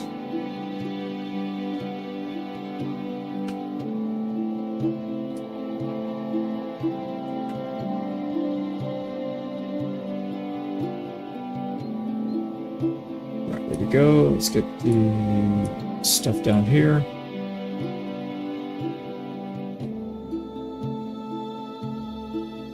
Now there's a couple benefits to upgrading your roads like this. Number one, they have less wear and tear, which means it's going to cause less stress on your janitors. Number two, people travel faster on better roads. And number three, they get better bonuses to their happiness and loyalty if you build the correct roads. Does the water bonus apply to farms as well? It applies to farms, but in a different way. So if you'll notice, if you look right here, you see how this is kind of like a tannish yellow, and then right here it's got this greenish color. So anytime the water is near, like I think it's like 14 or 15 tiles away from the water line, you'll start to see the water, it'll get really green, and the further away from the water it'll get less green. So it actually increases fertility here along the water line. So if your farm out here would be normally, here I'll show you. If your normal fertility would be, 75% right here, if you run a water line, it'll increase it up to 100% if it's in the right setup. But you can't have like a really thick farm and have it only on one side, because it only penetrates up to 15 tiles. It's either 14 or 15 tiles is what the water goes up to. So if you have it 30 width, you need to have water on two sides to cover it fully. Or what you could do is just have a farm long and skinny, have it 15 tiles wide, and run the length of your water line, and then you're good to go. So that's what I usually recommend. We're not doing any farming in this one because, again, we won't have to. We're going to have people provide us with food. And then I feel like it's kind of confusing for beginners. The pastures are really simple, right? You put it up and it spits out food, no problem. You don't have to worry about droughts. You don't have to worry about stuff like that. So we probably won't. We probably won't cover them too much here, but let's make sure we have enough stone to build these roads, because we are going to blow through our reserve. Also, we're running out of storage for our meat. Let's go up to 10 crates. We're going to need to increase our storage soon as well, and then we'll probably want to we'll want to upgrade it rather than just increasing it. Same thing with the tailor. Let's put some more people on.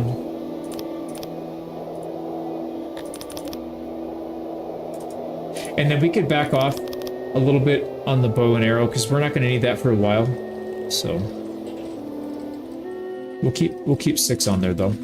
All right, so all of our roads are upgraded, it looks like, except for we missed one right here. So you can see if we go back here to environment, we're going to see road preference. It is increasing right now. So it went from 50% before, now it's going to go up to about 80%. Not really, because we're not covering it completely, but it should go close to that. Let's see, janitor's doing a good job, so we're good there. Our food is good. Everything is good. So is it like a goal to have useful shrines built?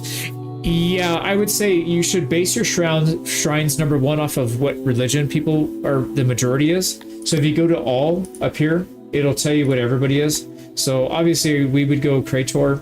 The problem with that is we would not really be using that in the late game. Like, it's going to boost our pastures, but in the late game we'll be getting rid of the pastures. And we would have all our labor in manufacturing, because we get the raw resources from outside. So I generally, Kratorism is not very good. It's good in the late game, or if you're really sticking to, manual labor. I would probably go Atherism and then try and import a bunch of dwarves. So I recommend not having one race towns. It's not a good idea. We're going to stick to one race now because, beginner's guide, obviously we want to simplify it. But if you have any idea what you're doing, I would probably keep your Tilapia to like 500 to 750 total. Have them run only pastures and the bowyer. Have your humans running all your research and your admin. Have all your Dendorians, your dwarves, make sure they are running all the manufacturing. And then if you have any kind of mining, which I don't usually recommend, just import it. But if you have any mining, use the Garthemi, the little bugmen. If you have fishing, bring in the Amevias. And then all of your slaves should be Cretonians, because they have a bonus to submission. So you can have like 35% of your population is slaves. And these guys can do all the manual work. So they can do all the warehouse work, the janitor work. They can pull stuff around. They can work in your shrines, all that stuff. They can do all the busy work. All the odd jobbers should be Cretonians. because again, they're low skilled labor and they can bounce around anywhere. You want to make sure your skilled labor is you know, specific to where they live and what industries they need to be working. So very advanced stuff. If you're new, don't just ignore everything I just said. It doesn't mean anything. But in the late game, when you get better at it, it'll make more sense. All right, so we have enough people, I think, to probably inhabit this pasture. Although we don't need it because look at that, we're capped out on leather again. So I think it's time to start trading because we're being fairly inefficient here with this. So let's get our throne out of the way. So if you go here to construction, move throne, just move it. It doesn't matter where it is. You're never going to fight in your town. Not with this build. When you start fighting off bandits, you'll be fighting them out in the battlefield instead. So it doesn't matter where your throne is. There we go. Now we need to build some export depots. Let's build 2 of them. And we're going to connect this and sell off up to 90% of our stocks. We'll sell off the leather. I think that'd be pretty important to do. Let's increase our warehouse workers here a little bit. And we don't need somebody in this depot. Okay, so the reason we're doing this is because you can see here, we've already increased our storage capacity for leather many, many times. Doesn't matter, we still hit capacity, and that's just wasteful. We have all this leather sitting in these buildings. 215 leather. Look at this, ridiculous. 416 leather. So we can't use the materials that we have. So we just want to sell them because then we could use that to buy things that we actually need. So that's what we're going to do. Let's actually increase this up to 8. Let's put some people on carpentry because we're going to want to upgrade that pretty soon. And then what's going to happen is these guys, well, we don't have a trade. Yeah, we need to get a trade agreement first. So we traded earlier. We did it manually by doing this demand and offer. But if you come here, you need to open a trade agreement if you actually want to do it automatically. So trade, it's going to cost us about 6,500. No big deal. We'll just sell some stuff. So we'll probably sell the thing that we're making the most money on. Oops. Yeah, 43. These guys will pay us the most. So let's sell 300. Actually, these guys will do a trade agreement with us. Okay, nope.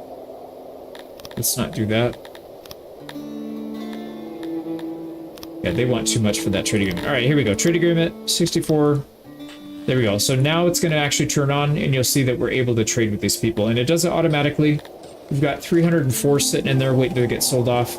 That guy came, bought it. Now we got 8 grand in the bank for that. So not too bad. 25. We need to keep adding more people.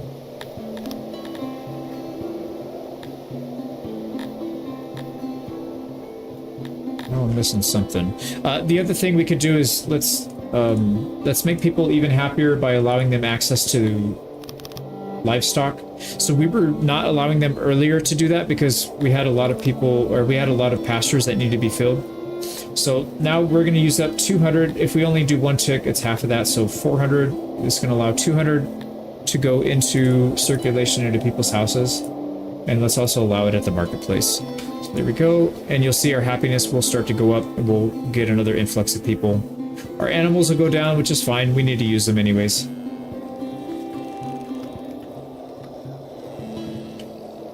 Alright, we really need to get more people moving in here. I don't know why we stalled so hard, but that's fine. How's our military doing? 30%, so we'll get in there. Now we need to open this up.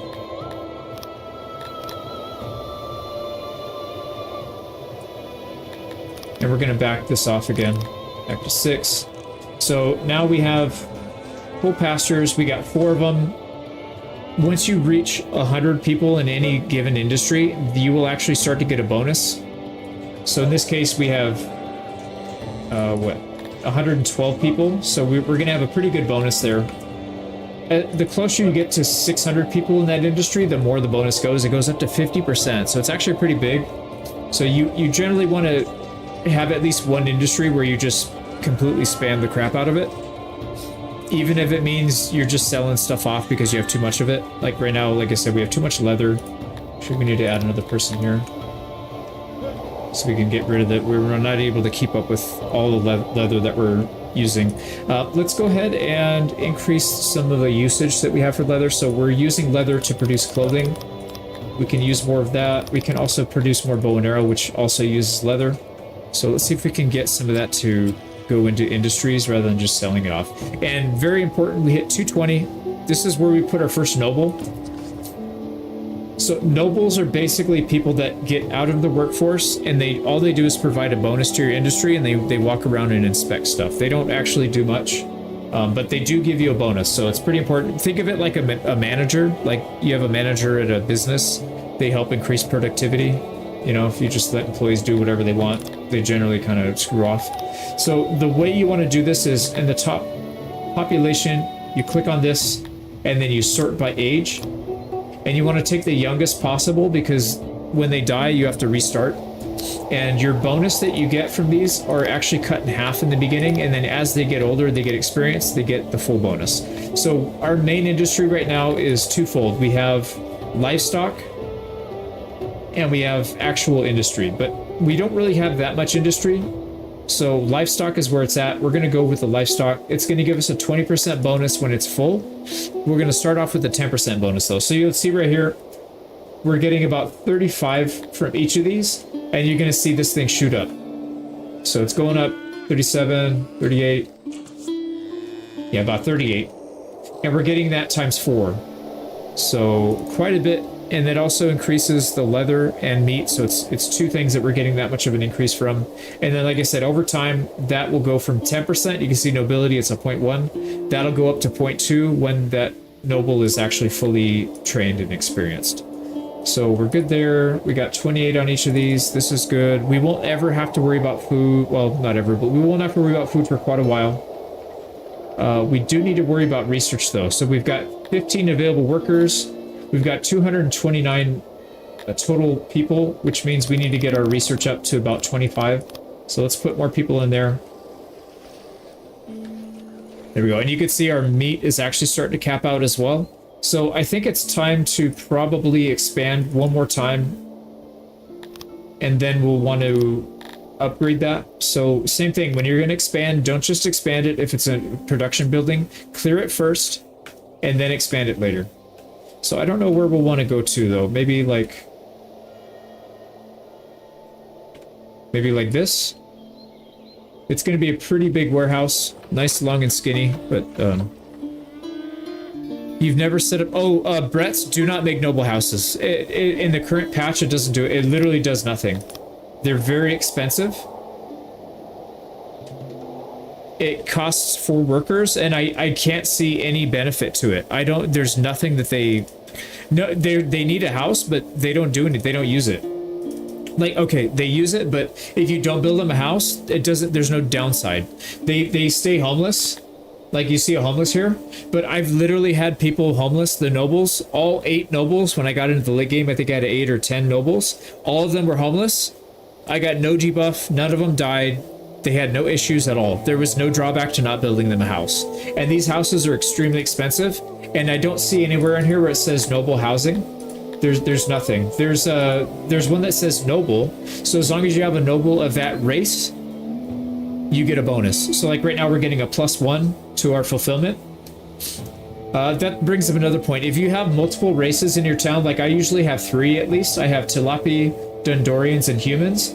Make sure you have at least 1 noble of each race so that each of them can get the bonus and the happiness out of it.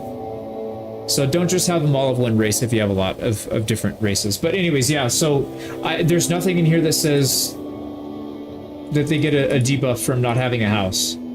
I think maybe it's right here. Maybe their housing is cut down from here because they don't have it, but it literally does nothing. Yeah, true noble's homeless. I'm not exaggerating. Like they were homeless until they died. They lived for like 80 years. I think I promoted them at like 6 or 7 years old. So they lived for 80 years old. They lived for 80 years without a home and they were fine. So yeah, don't build them homes. And again, this is for the current patch. If they fix it in the next one, then build them. But for now, just ignore it.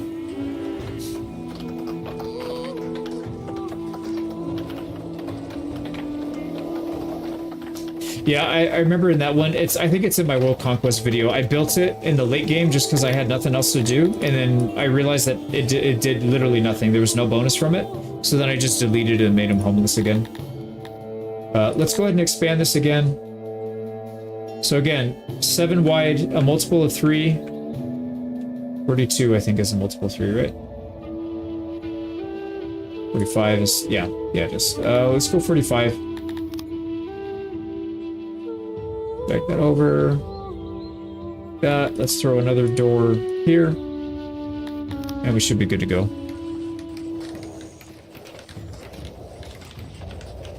Nurseries are available. Yes, nurseries are. I'm not doing it in this one because this is a beginner's guide, and that would be a bit more complicated. I don't usually recommend nurseries until you're later in the game, or if you have a bunch of labor and you have nothing for them to do, and you have a lot of extra fruit hanging around. But it generally not that big of a deal until you get to the later stages when having a more stable population will help be beneficial. So like when somebody immigrates, you don't know what their age is. So you could be getting a 50-year-old and maybe they have only 20 years to live. And so you spend resources and training and all that stuff, and then they end up dying in 20 years. Whereas if they're homegrown, they become adults at age 4, the Tilapia anyways. And so now you have them from 4 until they die. So 80, 70, 80 years old, something like that. So you get more time with them. So that can help. You can also stall your population with immigrants sometimes. Although if you play well and you have a lot of buildings that increase loyalty, then you shouldn't have a problem. With immigration, you can immigrate all the way up to 10K. It's not really that big of a deal, from my experience anyways. So, but yeah, I mean, it just depends. Let's go ahead and upgrade. No, actually, that's not. That's going to use all of our furniture. I think we're okay like this. Let's go 10. And we are dealing with homelessness again, so let's just put the second half of this.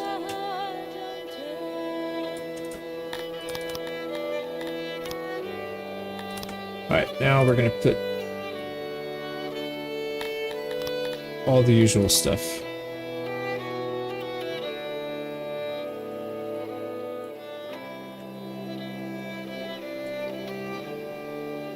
Alright, that looks good, and then we also need roads.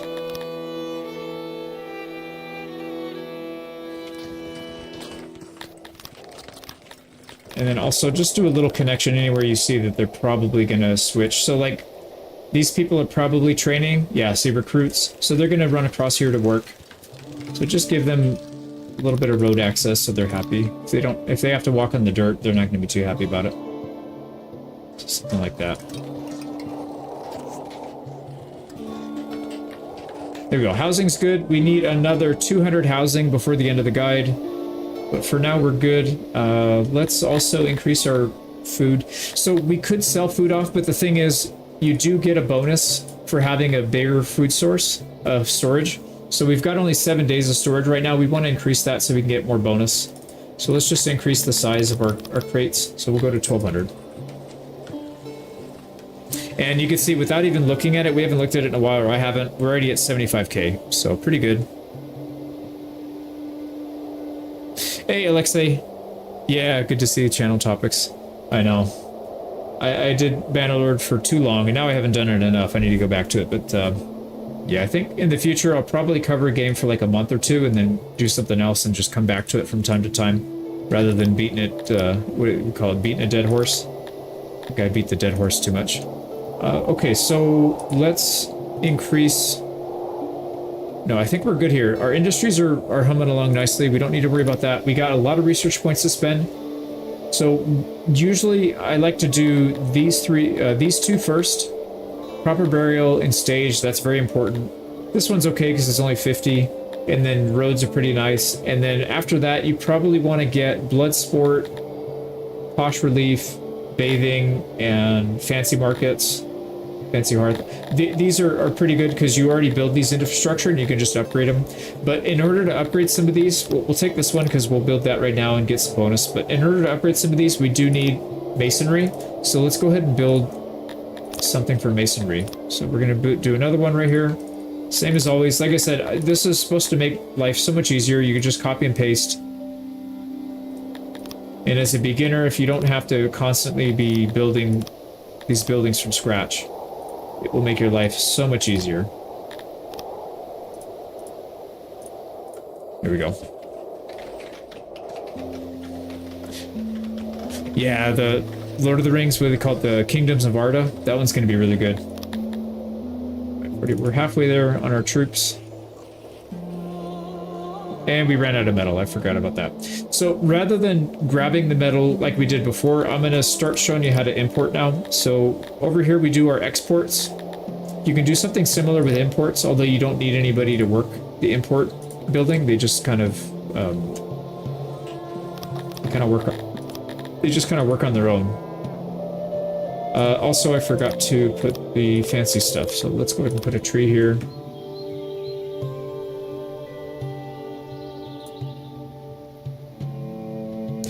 Yeah, we've already got the other ones, so now we just put the little nibs. Good to go.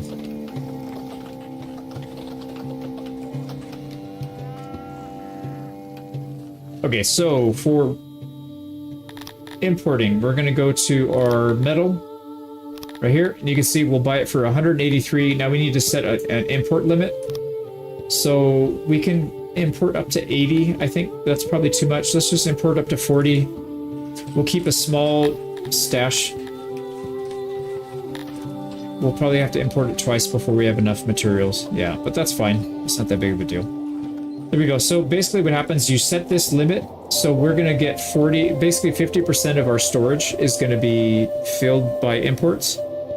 And you can see that it's like a little line right here. This little white line that shows you that we're going to get that imported.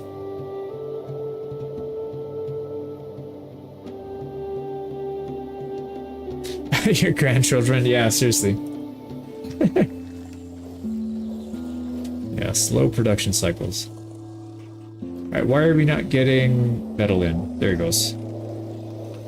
Okay, so they did actually get it, and 16 people is a little excessive, but that's fine, we'll leave them. We need to also make room for a cut stone. We'll go 5. And actually, we probably need more. Yeah, let's get more room for our stone. There we go. Now, when you're upgrading, there's a couple things we can upgrade without research. Number 1 is the stage. You only need 10 cut stone. So we have 10, we can upgrade that immediately. That's going to give us the other 50% of this one. So stage, we're at 50%. We're going to get 100% now. So pretty big bonus there. We are going to need housing soon. Let's just preempt that because we're only 25 away and that could come up really fast. So what we're going to do is build another complex. Let's get this one actually.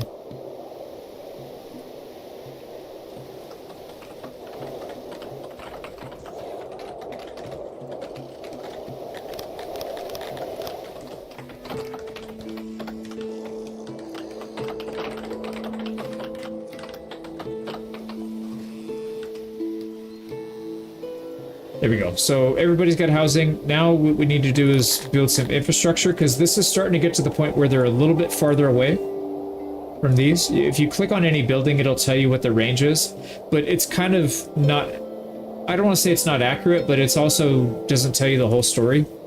So generally what you want to do is build more infrastructure than you think you need. Don't really look at that range thing. It's not that good of an indicator. So we're going to build all this. We don't want to build the religious buildings though, because those do actually translate nicely. We'll get the roads at least though.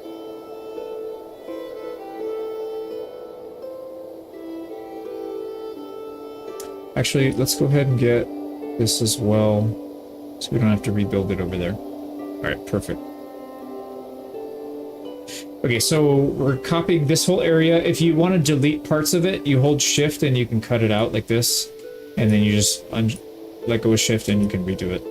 So if you want to get granular, like let's say for here, we wanted to get this whole area minus the religious buildings, we just shift and drag click. So we're going to take this and let's line it up so that, let's line up the tree here.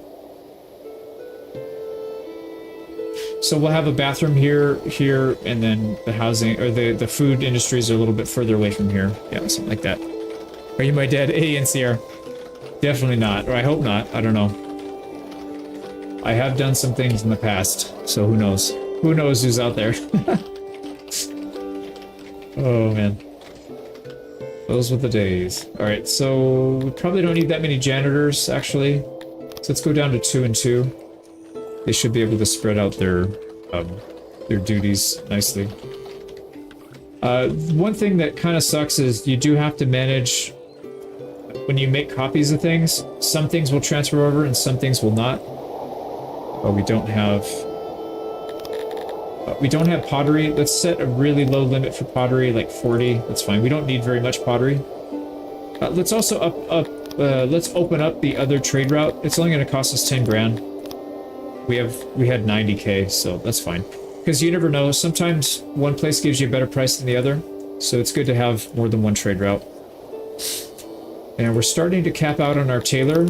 We're making too much clothes, so let's back that off and go down to like 2 people so we can use up some of our supply. You don't want to build up too much supply because stuff will deteriorate. You know, we're losing 10% of our stock every year, so not really a good thing to just stockpile that stuff. Furniture is okay. We could probably put a few more people on. The bow... Actually, the bow, we could probably take people off. We don't need that many bows. Also... It's always good to have way more than you need, so we're going to go ahead and do 1 more pasture. I think we'll stop at 5. It's not going to be even, which bothers me. I do like to have it nice and mirror image, but it would be kind of wasteful to build another one. So 5 is where we'll leave it for this guide anyways. You could build another one right here, and then just put a road down like that, and then you would have all 6 covered. It'd be really good. What you're hearing is it's a possibility. I guess anything's possible. Can't you just consume more? Yeah, we could consume more, and then we'd be selling more, but I want to save the labor for other things rather than working on that industry, because our food is good. Our leather is really good. We're selling most of the leather that we provide, but like I said, this is really good beginners, a beginner's build, because you have plenty of money, you have plenty of food, you have a little bit of military. There's nothing too complicated that we've done here. It's mostly simple stuff. Keep pumping the clothes and sell them as a second import thing you made. Yeah, but I've noticed clothing. Here, watch. If we offer clothing,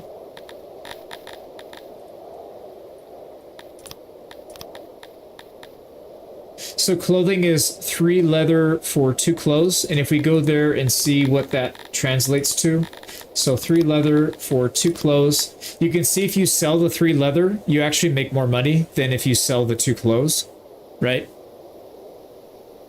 This is on the purchase side. Actually, I could show you on the demand side. It should be the same thing. No, that's right. That was what it was. So it was, you have to check it first, because sometimes the finished product will actually be less worth than what your raw products are if you sold them individually. The only thing is, well, the other thing is also, let's say they were the same price. You just keep in mind your tailor costs labor to build that. So whatever you spend to convert that leather into clothing is a cost you have to add to the final. So if you're even, you're actually losing money then. So in this case, some places in the world you do get better prices for clothing, and some places you don't. In this area, it's not. Usually the clothing's going to be worth more on the places where leather is harder to get. So like in the far south. Yeah, in the warm weather. Warm weather is not conducive to making leather because those pastures have like a big production hit. So generally not a good thing. All right, so we have a good amount of cut stone. Let's scale that back a little bit. So back to 8. Let's put as many people onto this as we can, get they up and running, because that's a huge amount of wood we have to cut down. Let's see, these are still running nicely. If we want to free up the labor, we could upgrade these. So there's 6 workers on each. If we put 20 metal, we free up 2 people per 20 metal. It's actually a really cheap efficiency that we can gain. So we'll do that. So now it only requires 4, and it only costs us a few denarii, which we have a lot of denarii, so.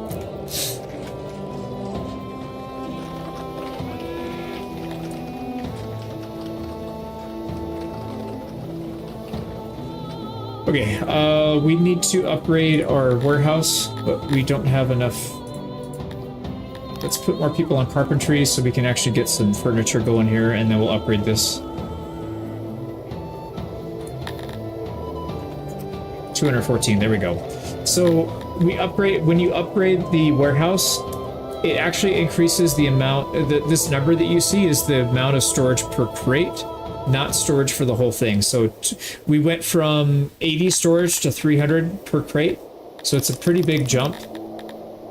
We don't want to have that much food. We want to have like 3,000 meat. That's probably sufficient. We want to have enough storage for our rations, so we'll make sure that's got plenty. 1,500 stone is fine. Probably want to increase our wood because we have a lot of storage now. 1,500 is too much for the animals, but that's fine. We'll just leave it.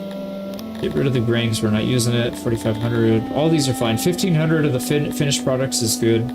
We don't want to mess with these, though, because we're importing them. Yeah, those we don't want to have too much of. That's fine. And that's fine. Okay, good.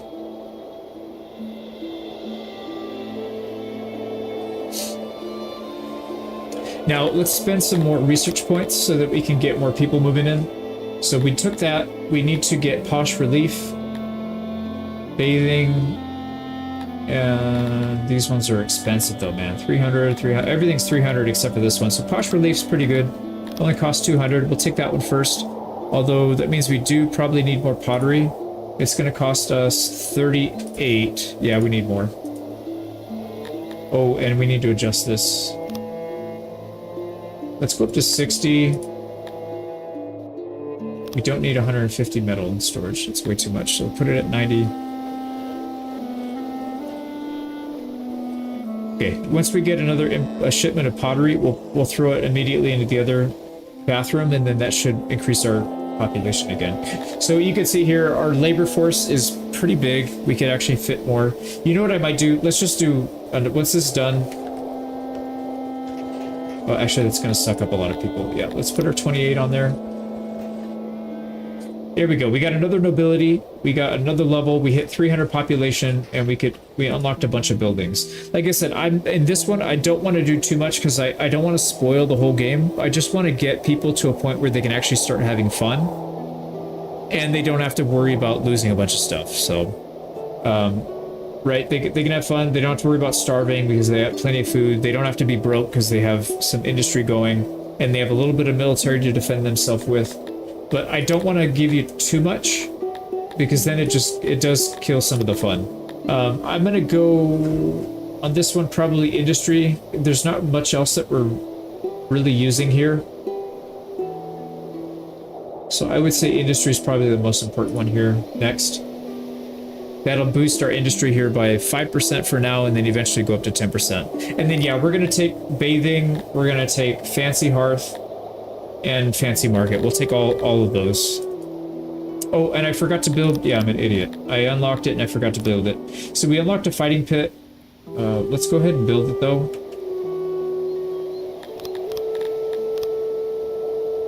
Actually, I don't like that location.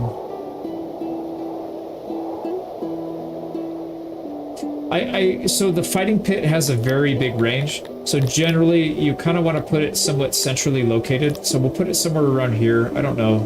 We need to leave a little room to expand our research, but I don't want to have it too far out of the way, but that's fine. We'll put it down here.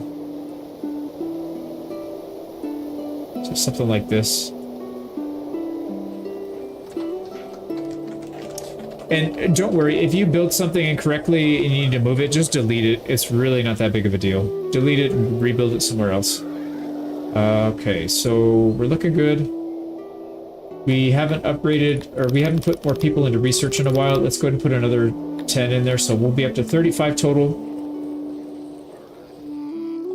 And we have plenty of labor. Actually, we should probably build another one then, huh?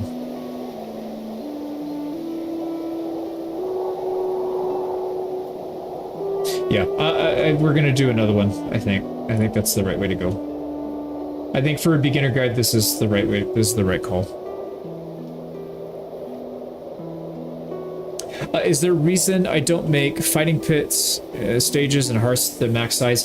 So the hearth, usually max size is good. I built this in the early game, and so I didn't want to go too overboard with the stone because stone is kind of rare on this map. Well, not rare, but it takes a long time to gather it, and it's kind of far. So yeah, I did go max size for the other ones. The stage, the problem with the stage is it's usually better to have multiple of them rather than to have one big one in a central location if you're going to spread your town out a lot. If you're going to have one really centralized area, then yeah, make it big. But my general opinion is it's better to build wide than to have it all clustered into one central area. That's at least how I usually like to play. I like to have a sprawling town rather than, you know, highly dense area in one spot. Like, eventually I'll upgrade you would upgrade these to have a basement and a second floor to fit, you know, up to 18 people per house. And then maybe it would make sense. But like in the early game, just build a bunch of them, move them around. This is a bit more central because the range on this is huge.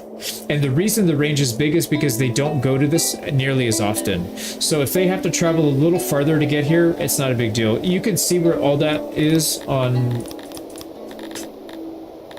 If you come down here to Tilapia and you look at this percentages, so these rates, actually there's a better one that illustrates it better, I think. Properties? Yeah, properties. So civic, building.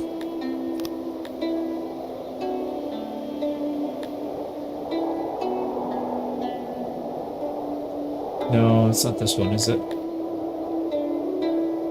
There's one that'll tell you like how often they have to go to the bathroom, how often they go to the fighting pit, how often do they go.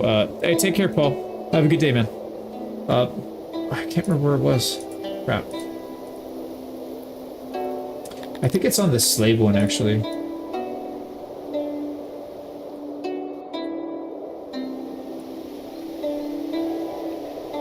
No, I can't remember. Anyways, yeah, you can see it from here. It's not that hard, but if you hover your mouse over this, daily rate at which they need for fighting increases. Arena, see the rate at which they want to go to the battle arena is 0.075. So they don't go very often. Some of these that are 0.4, so they get hungry. 0.4, loneliness. So that's how often they want to go to the hearth to socialize. New craving, news. Yeah, so like the speakers, you want to have them everywhere because they go to the speaker all the time. You want to have a lot of places for them to get food because they get hungry all the time. Dirtiness, so they can wash themselves off.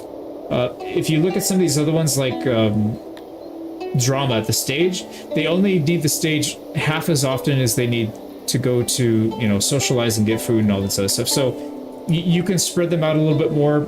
But, you know, yeah, it kind of depends. This one, they don't really use that often, so that's why I kind of build one further away from some. Like, these people are kind of far away, but they can still get to it. But I generally like to keep small, but have them everywhere. Have them dotted all over the map. So that's kind of what I was going for. Let's go ahead and upgrade our markets, because I know we already have the pottery to do that. So we'll upgrade these two. There we go. So all the markets are in good shape.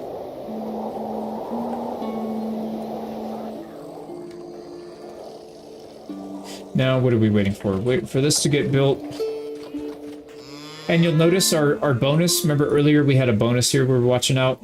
It was at 0.01, now it's at 0.03. And if we have another pasture going up, it's going to go up even higher. And mainly the thing we're waiting for now is for our troops to finish training. And then we can start taking some land.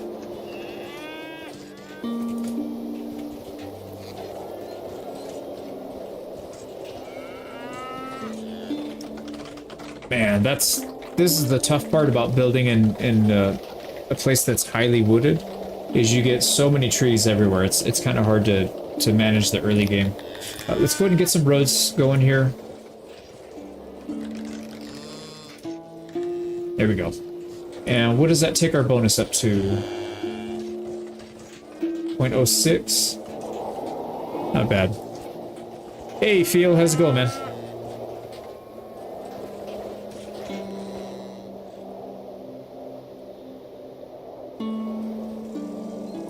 We didn't upgrade these yet, right? No, we can do that. So let's take... We don't have any clay right now, so let's take fancy hearths. And we'll take this one next once we upgrade that. So parts, this one requires cut stone and iron and metal. We already have cut stone because we make it, and we have iron or the metal because we import it. So that's good there. I don't want to import clay automatically. Let's just do one shipment of it because it's just one of those things that we don't need a lot of. Unless we're going to produce our own pottery, which we're not doing. I don't think it's worth it, personally. Let's just buy it. We need like 200 actually. So we'll buy 200 pieces. And then as soon as we get the research points, we'll upgrade that.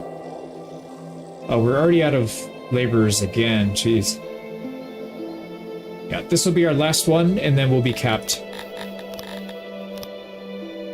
So again, we're going to go ahead and copy, actually...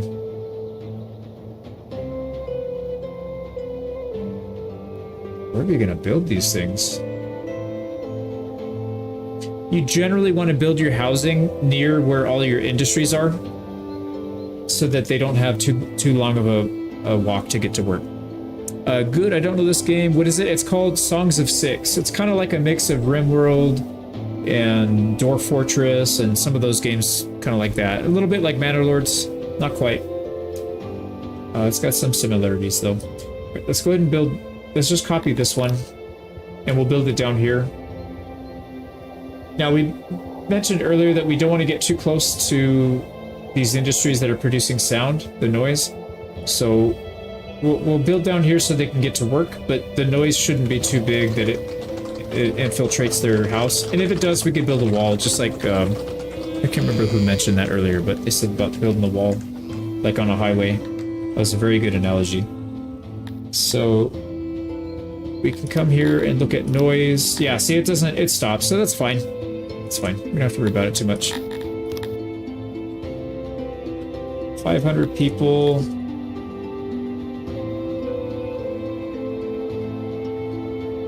We have 119 people available to work. That is a massive amount of people. So we got to find stuff for them to do. I was thinking about cutting this thing off at like 400 because this I run into this all the time. It's like I don't know what to do without getting too complex. We do need to make a ration maker, so I'm gonna go ahead and increase the imports. Let's go ahead and build a few more imports. We'll import herbs because we do need to have herbs for that. And then, yeah, no problem, man. Yeah, it's a really fun game. I do recommend it. So for the ration maker, we could just build it down here.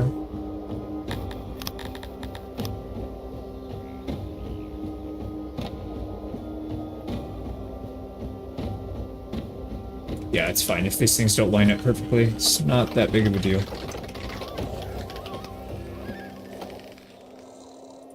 Alright, we want to import herbs because herbs are used in the making of rations, and we're going to need rations to be able to support our army out in the field. So we're going to start transitioning over into a wartime economy. So instead of just producing stuff to, you know, make money and build new things. Yeah, exactly, Brett. That's a good point. It's really fun once you kind of get the hang of it. So we're going to put 12 people working here. We want to produce 3 meat plus half of a, what do we call it, the herbs, and that's going to produce 2.5 rations, and that'll feed our people. So we just need rations to come in. We already have a massive amount of meat, so we don't have to really worry about that too much.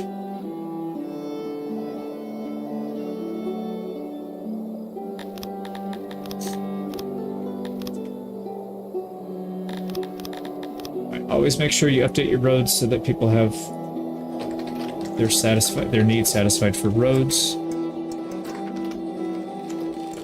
There we go. And we got our herbs in, so we are good to go there. Now what we're going to need to do is actually supply our army.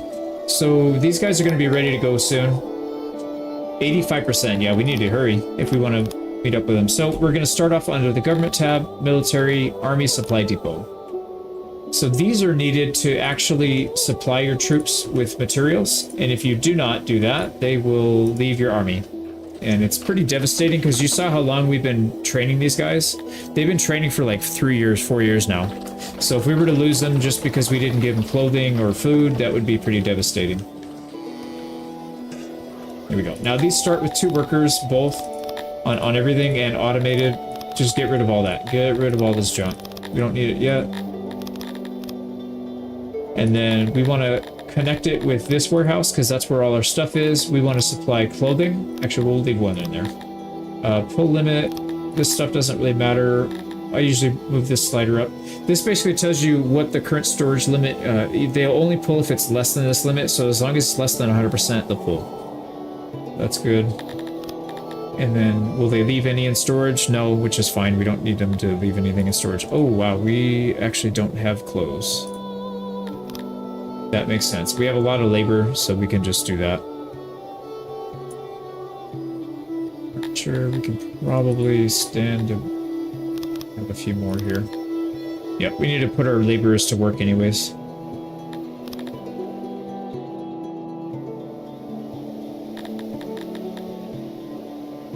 Yikes, yeah, that was a mistake. I should have been building up more. But anyways, all right, now we need also, so you have to, no matter what you do, you have to supply clothing and you have to supply rations. If you don't have those two, they will immediately leave as soon as you leave your town. They will abandon your army. So do not ever leave without those two. And then if you want to actually have an army that can do something, you have to supply them with some kind of weapon. In this case, we're supplying them with bow and arrow.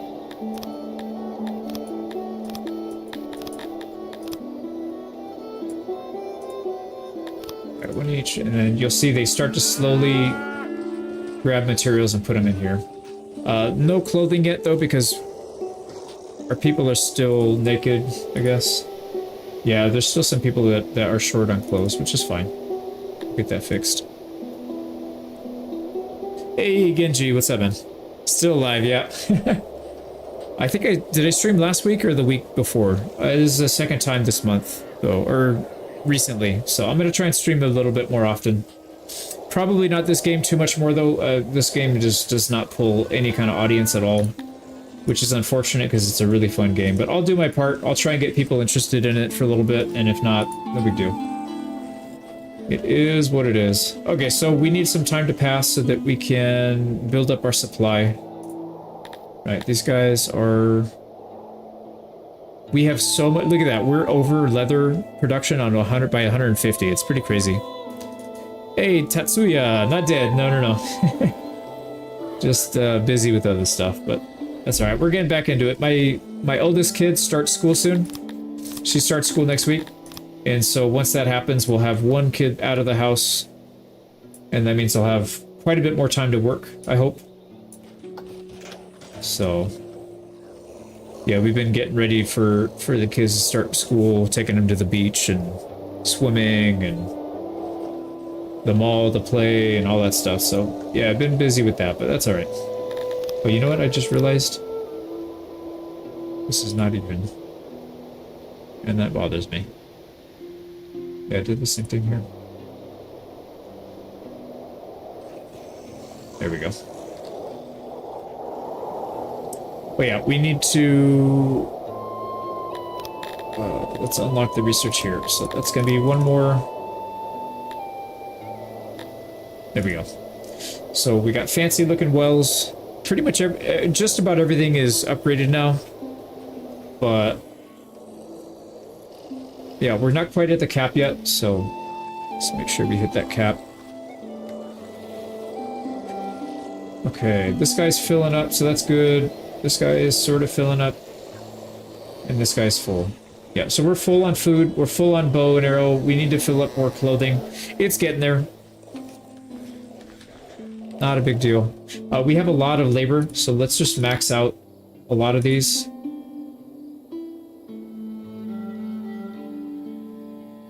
Don't need that though. Yeah, we could start some more industry. We could do this. See, this is the part of the game where it's like I don't want to go too much further than this because I don't want to tell you how to do everything, right? I'm getting the basics down and getting you a nice solid base if you're new. Oh, nice. Fully trained. So we're starting to have people fully trained. I appreciate that, Tatsuya. I appreciate it. And feel. Yeah, thanks, man. Yeah, it's pretty exciting.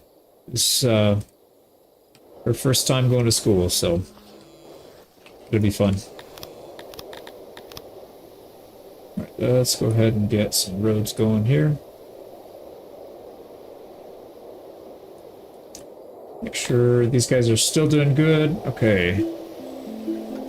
Yeah, look how, but just look how efficient these are. This is insane, man. We're getting 264% bonus, plus 25% on top of that for the fresh water. It's insane.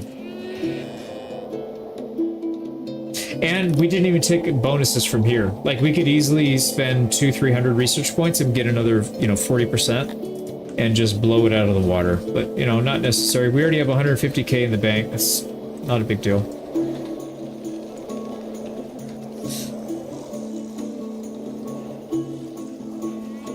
Okay, so as soon as we get more people here, we need to have more than one person fully trained. 2 people, 3, there we go. We're getting there. And nice, we hit 500 people total. And that means we get 2 more nobles that we could promote. Now, at this point, I'm going to stop playing and let you guys kind of do what you want to do. Like I said, in the guide, it'll be much more detailed. What I would probably recommend, though, is go university headmaster, because research is always going to be important. And then whatever industry you decide to go into, like if you want to produce rations and beer and sell that, I would probably go master feast. If you're going to go heavier into forging for weapons, then you would want to do forge. Refining, all those things are pretty useful to have. I'm not going to pick one here. I'm just going to leave these 2 noble slots available because it's not really that big of a deal. But yeah, this is basically you've now entered the mid game. Just about. Once you start taking land, then you enter the mid game. But which is what we're going to do here very soon. But we do have 126 people without any job to do, so maybe we could provide them with something else.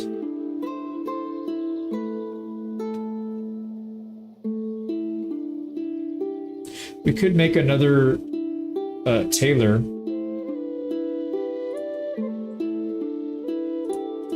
Yeah, I'll show you one option that you could do. I think a tailor would be a good option because that will not only give us a lot of clothing, but it increases the option for expanding industry. So the tailor's really good for the early game money if you want to produce leather. This stuff sells for so much money. I didn't do it in this run early on because it's a little bit OP, and it also requires some research points, which I feel were better off spent elsewhere, but yeah, it's pretty good. Somebody just busted some... They took a huge dump. I'm telling you, the sounds from the bathroom always catch me off guard. Oh, I forgot to upgrade this one. Whoops. Let's make sure all these are upgraded. Yeah, this is all upgraded, so we should be good. Oh, and all the skinny dippers, they're out in force. Look at all these skinny dippers. It's awesome. Okay, so more clothing. We just need to build up a nice little base of clothing. So we'll let all these people work. Ooh, we're actually burning through our food. Are we not keeping up? Oh, it's because our production. Yeah, we're using a lot to produce these rations. So that's fine. We'll burn through our food a little bit, and then we'll back off once we get low. We could also hunt all these animals, because these guys we haven't touched in a long time. We're going to get a huge... We'll lose some people, but it's fine. Yeah, we have a lot of people that want to move in anyways. Here we go. All that meat, all that leather. Beautiful. Now we're starting to stockpile clothing, which is a good sign. 11. We could go with 11. Okay, so this is what I recommend you do at this point if you're following this as like a guide. I would recommend creating a save file. So just come in here, make it like I use one that I just use called temp. So temporary.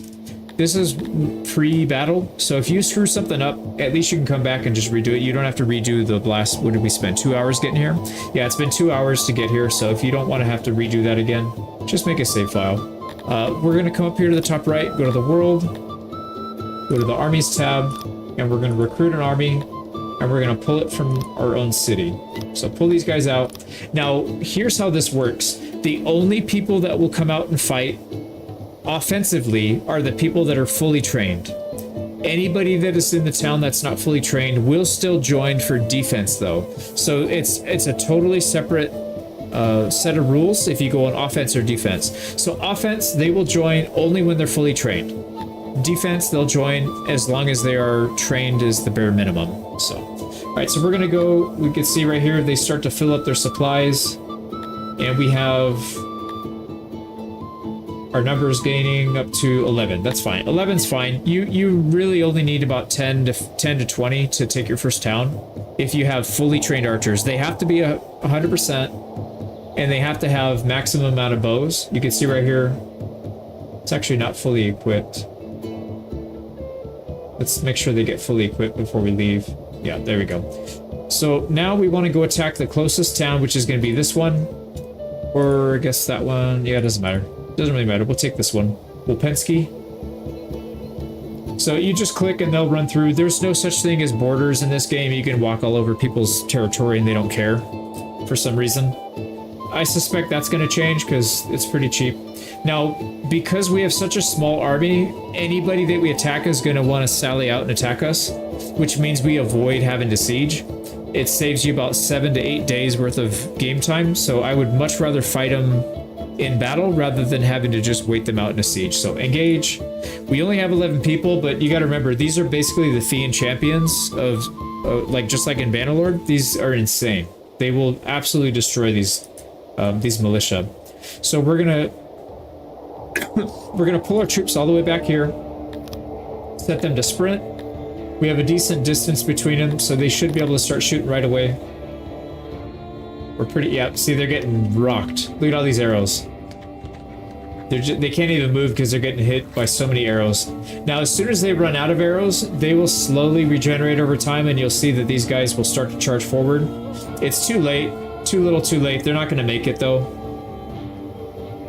And you can see they got one guy left, and he just got blasted. So now we get a town. It's literally free real estate. It only costs us 11 people, and it didn't even cost us. We only needed to have 11 people, and then we get it for free. So now we have prisoners. We could capture them. I recommend in the early game, just release people.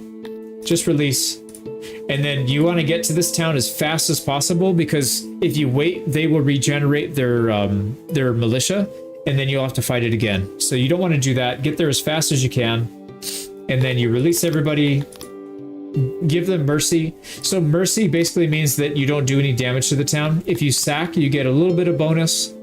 You get some resources from them, but you also ruin the area around, so it'll actually make your town less efficient for the next 2 years. Raise does even more damage, but it gives you more stuff. So I would just leave it on mercy. Yeah, maxed out elves with bow and arrow are insane, man. They are so... I'm telling you, I did my world conquest like this, and I conquered people that had like 1,500 or 3,000 troops. I wiped them out without a single loss with maybe 900 archers. I had melee troops, but they never once engaged. It was always the archers doing everything. You could just kite them around the map. It's pretty easy. So like I said, the dev will probably patch this at some point, but for now, we'll take advantage of it. Okay, so we own our first town. Pretty exciting stuff. We got to click on it. Come here to the bottom left. And we need to start with a city hall. This allows us to actually build stuff. So this gives us the option to build 6 workforce worth of buildings. Now, depending on what we need, we could get wood, which we have too much of, we don't need. We already have a lot of meat and leather, we don't really need that. We do need fruit, because our people eat fruit. It's one of the foods that they really enjoy, and it's produced in a decent amount here. Every green arrow you see here means that this town has a bonus to it. So like the base rate is 75 fruit, but if we click on it, you see it's much more than 75. It's because each arrow adds a bonus. You can get up to 7 arrows. So every time, here, I'll show you. This one is maxed out, right, I think? Yeah, this one's maxed out. So the base is 75, but it's actually double because we have the maximum out here. So pretty good. We want to get as many fruit here as we can, and this is a daily production limit. So we're going to get 112 here. We still have 3 workforce to go, so we could upgrade this again and go to 2. That's going to increase it up to 83, or sorry, 233. So we're going to get a massive, massive amount of food for this, and it's going to make our people happy. It'll also reduce the amount of food that we consume on the meat side. So right now, just having these 2 towns, we could probably increase our population closer to 1,000 people without changing anything on the food side, the food production side. So really, really important to take towns early. If we had to produce this food ourselves, we would have to make a massive amount of farms. My guide originally had farm production with the fruit orchard. These things are so painful to use, though. I absolutely hate using these things. They take 4 years to produce their first harvest, and they use some labor. The labor's not that bad, but it's so slow to produce, and it's a once-a-year haul, so you have to have a ton of storage, and then a lot of that stuff ends up getting wasted because, you know, if you have a bunch of food sitting in your storage, it's just going to decay. So yeah, it's kind of a pain. I generally recommend, if you're a beginner, just focus on one food group and dominate that food group, and then get your other food groups from other towns. Like you can see right here, 233. We're going to be fine on this for a long time. All right, now we need to take more towns. Let's go, so we can go this way. But there's a lot of towns over here that I think will probably be better off taking. Let's come up here. So we're going to send them to attack these guys. They're going to go for a while. Rebellions on small towns you don't ever have to worry about. So you notice right here, we don't have big towns.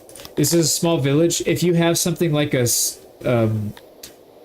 well, actually, the town size isn't what dictates it. It's the population size. So the more people you have in your population, the higher unrest they have, and you have to have supporting buildings. But if you just keep your town small and conquer a huge amount of them, then you can get a lot of resources without having to have the infrastructure to keep them happy.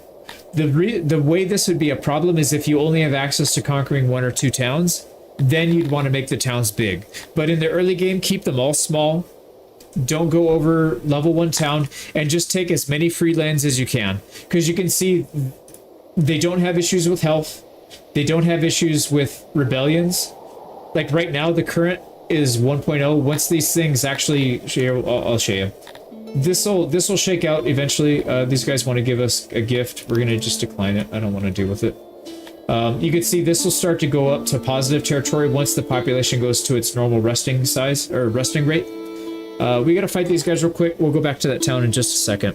Yeah, rebellions you only have to worry about when you have big towns. But, you know, in my world conquest, I think I only had 2 or 3 towns that were above like a level 2, and none of them had to have any positive loyalty buildings.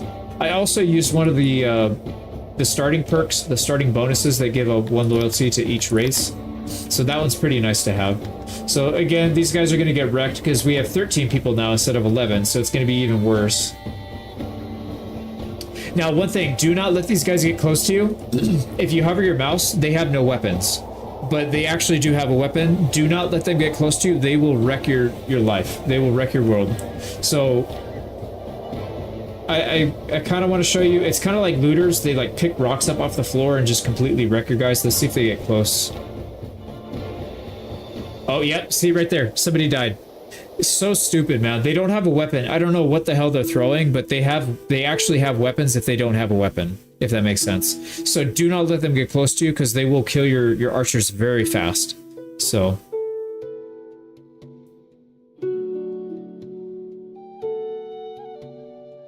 yeah, the archers, so here's the thing, if the enemy has archers, just make sure you have Tilapia fully trained archers because you can outrange them.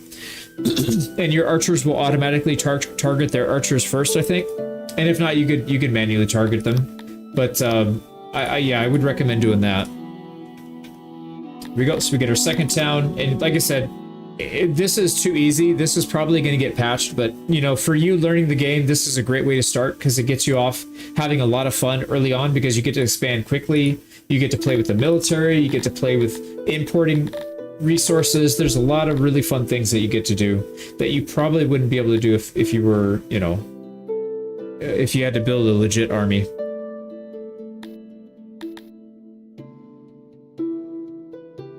And even if we weren't able to conquer, let's say he patches it out, we can't conquer land this easily, you already have a massive economy. You could just trade stuff. It's not that big of a deal. What did we lose?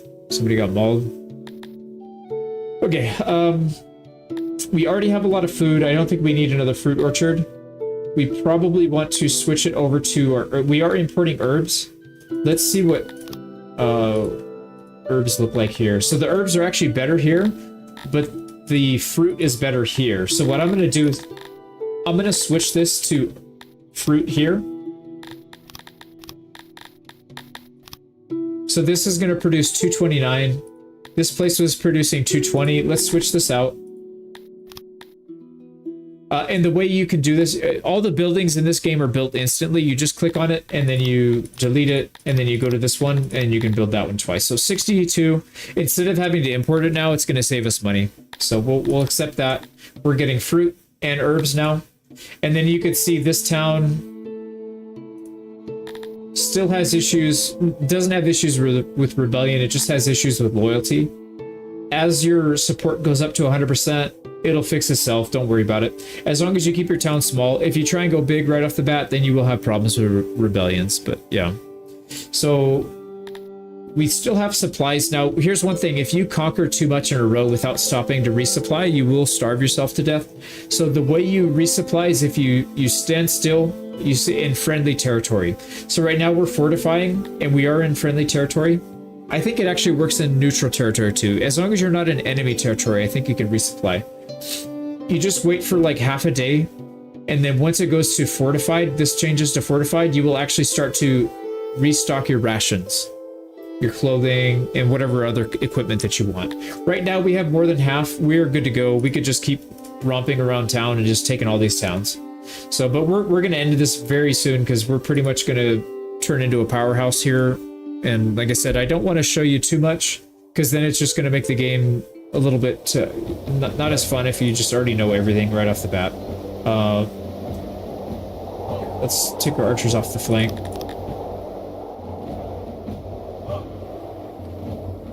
Yeah, we'll shred them up pretty good.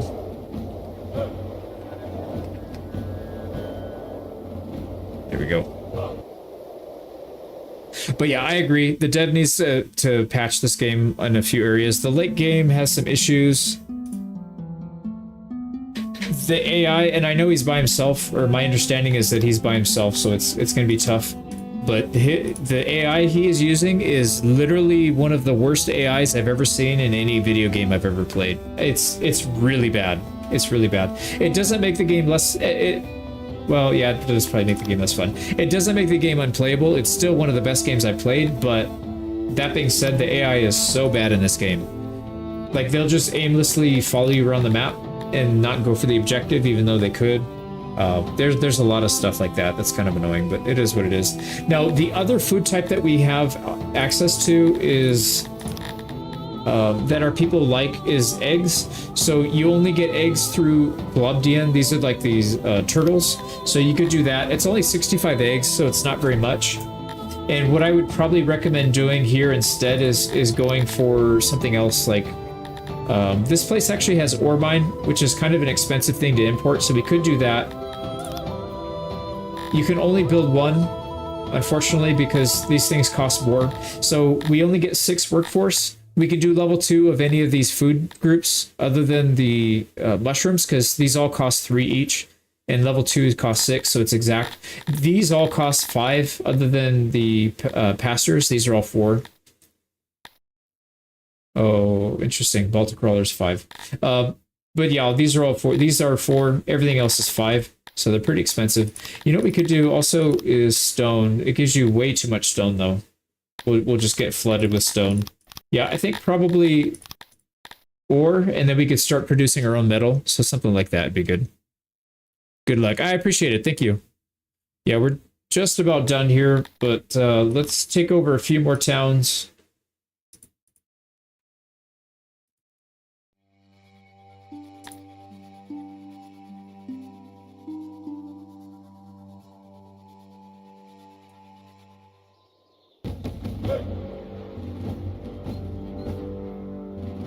Okay, so again, just get some distance. Start spanking them. Also, the more battles your guys are in, the more experience they get, and they just get that much more deadly. So there's not only training, but there's also experience that give them bonus. So these archers can become even better, and then you could boost them even more through research. There's research down here. You can get them all the way up to 50% stronger. So their attacks are 50% better. I mean, it's pretty wild how strong the archers can be. There you go. We got another town, and these guys are specializing in what? Really nothing, actually. Yeah, this stuff all sucks. We could get coal if we wanted to. I mean, the yield is low because you can see the red arrows. The same thing applies. The base production here is 168, but because we have all the red arrows, it's actually a negative modifier, so it produces less. Probably not a bad idea for stone, but we don't really need that yet. In this case, I would most likely just go for the eggs. We'll get a little bit of use out of it. It's not that big of a deal. Or coal, if we're gonna do... Yeah, let's do coal, because then we can do iron production. So let's go back to our town. We need to unlock smelting. So up here, metal smelter. And then we need to produce... I don't think this is going to be the first one that we produced, actually. We don't have one yet. So when you make copies of buildings, they have to be in the same category. So all these crafting buildings can be copy and pasted. And all the refining buildings can be copy and pasted. But you can't make a ration maker or a masonry or a carpenter and then plug it into a metal smelter. They can't cross-pollinate or whatever you want to call that. So you have to build it from scratch. So we're going to build a metal smelter. Where did we build it? Probably build it away from all the people so they don't deal with the noise. And I'm just gonna shove it in up here, I think.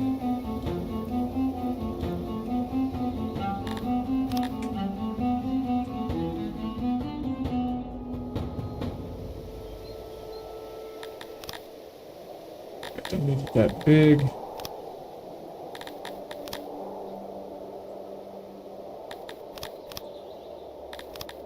I hate refining buildings. They are such a pain in the butt, man.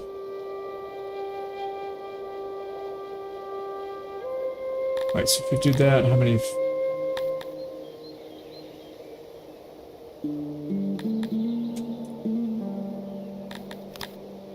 Just trying to get a few more in here, but I think this will be about what we can do.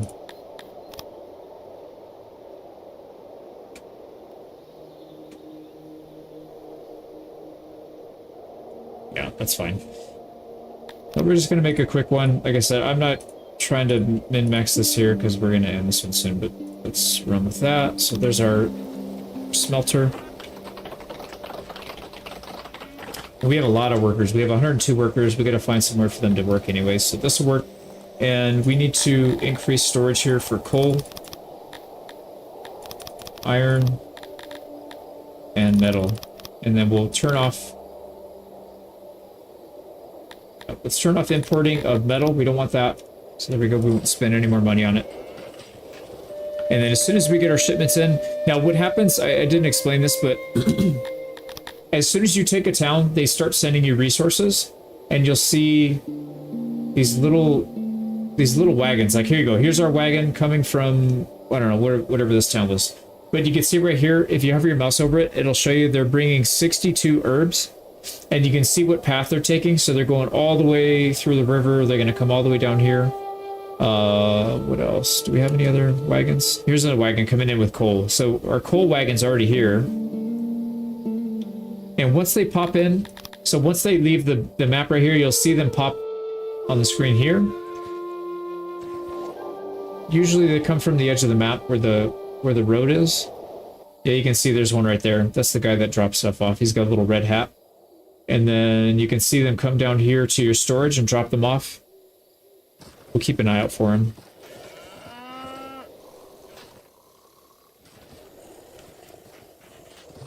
There he is. He just dropped it off. Where are you? Anyways, one of these guys, he just dropped it off. You can see our coal just went up. But, here we go. We're making our own metal, and it didn't cost us anything. We're importing it from our own towns, so. Here we go. Yeah, unfortunately, I don't think the coal is going to be able to keep up.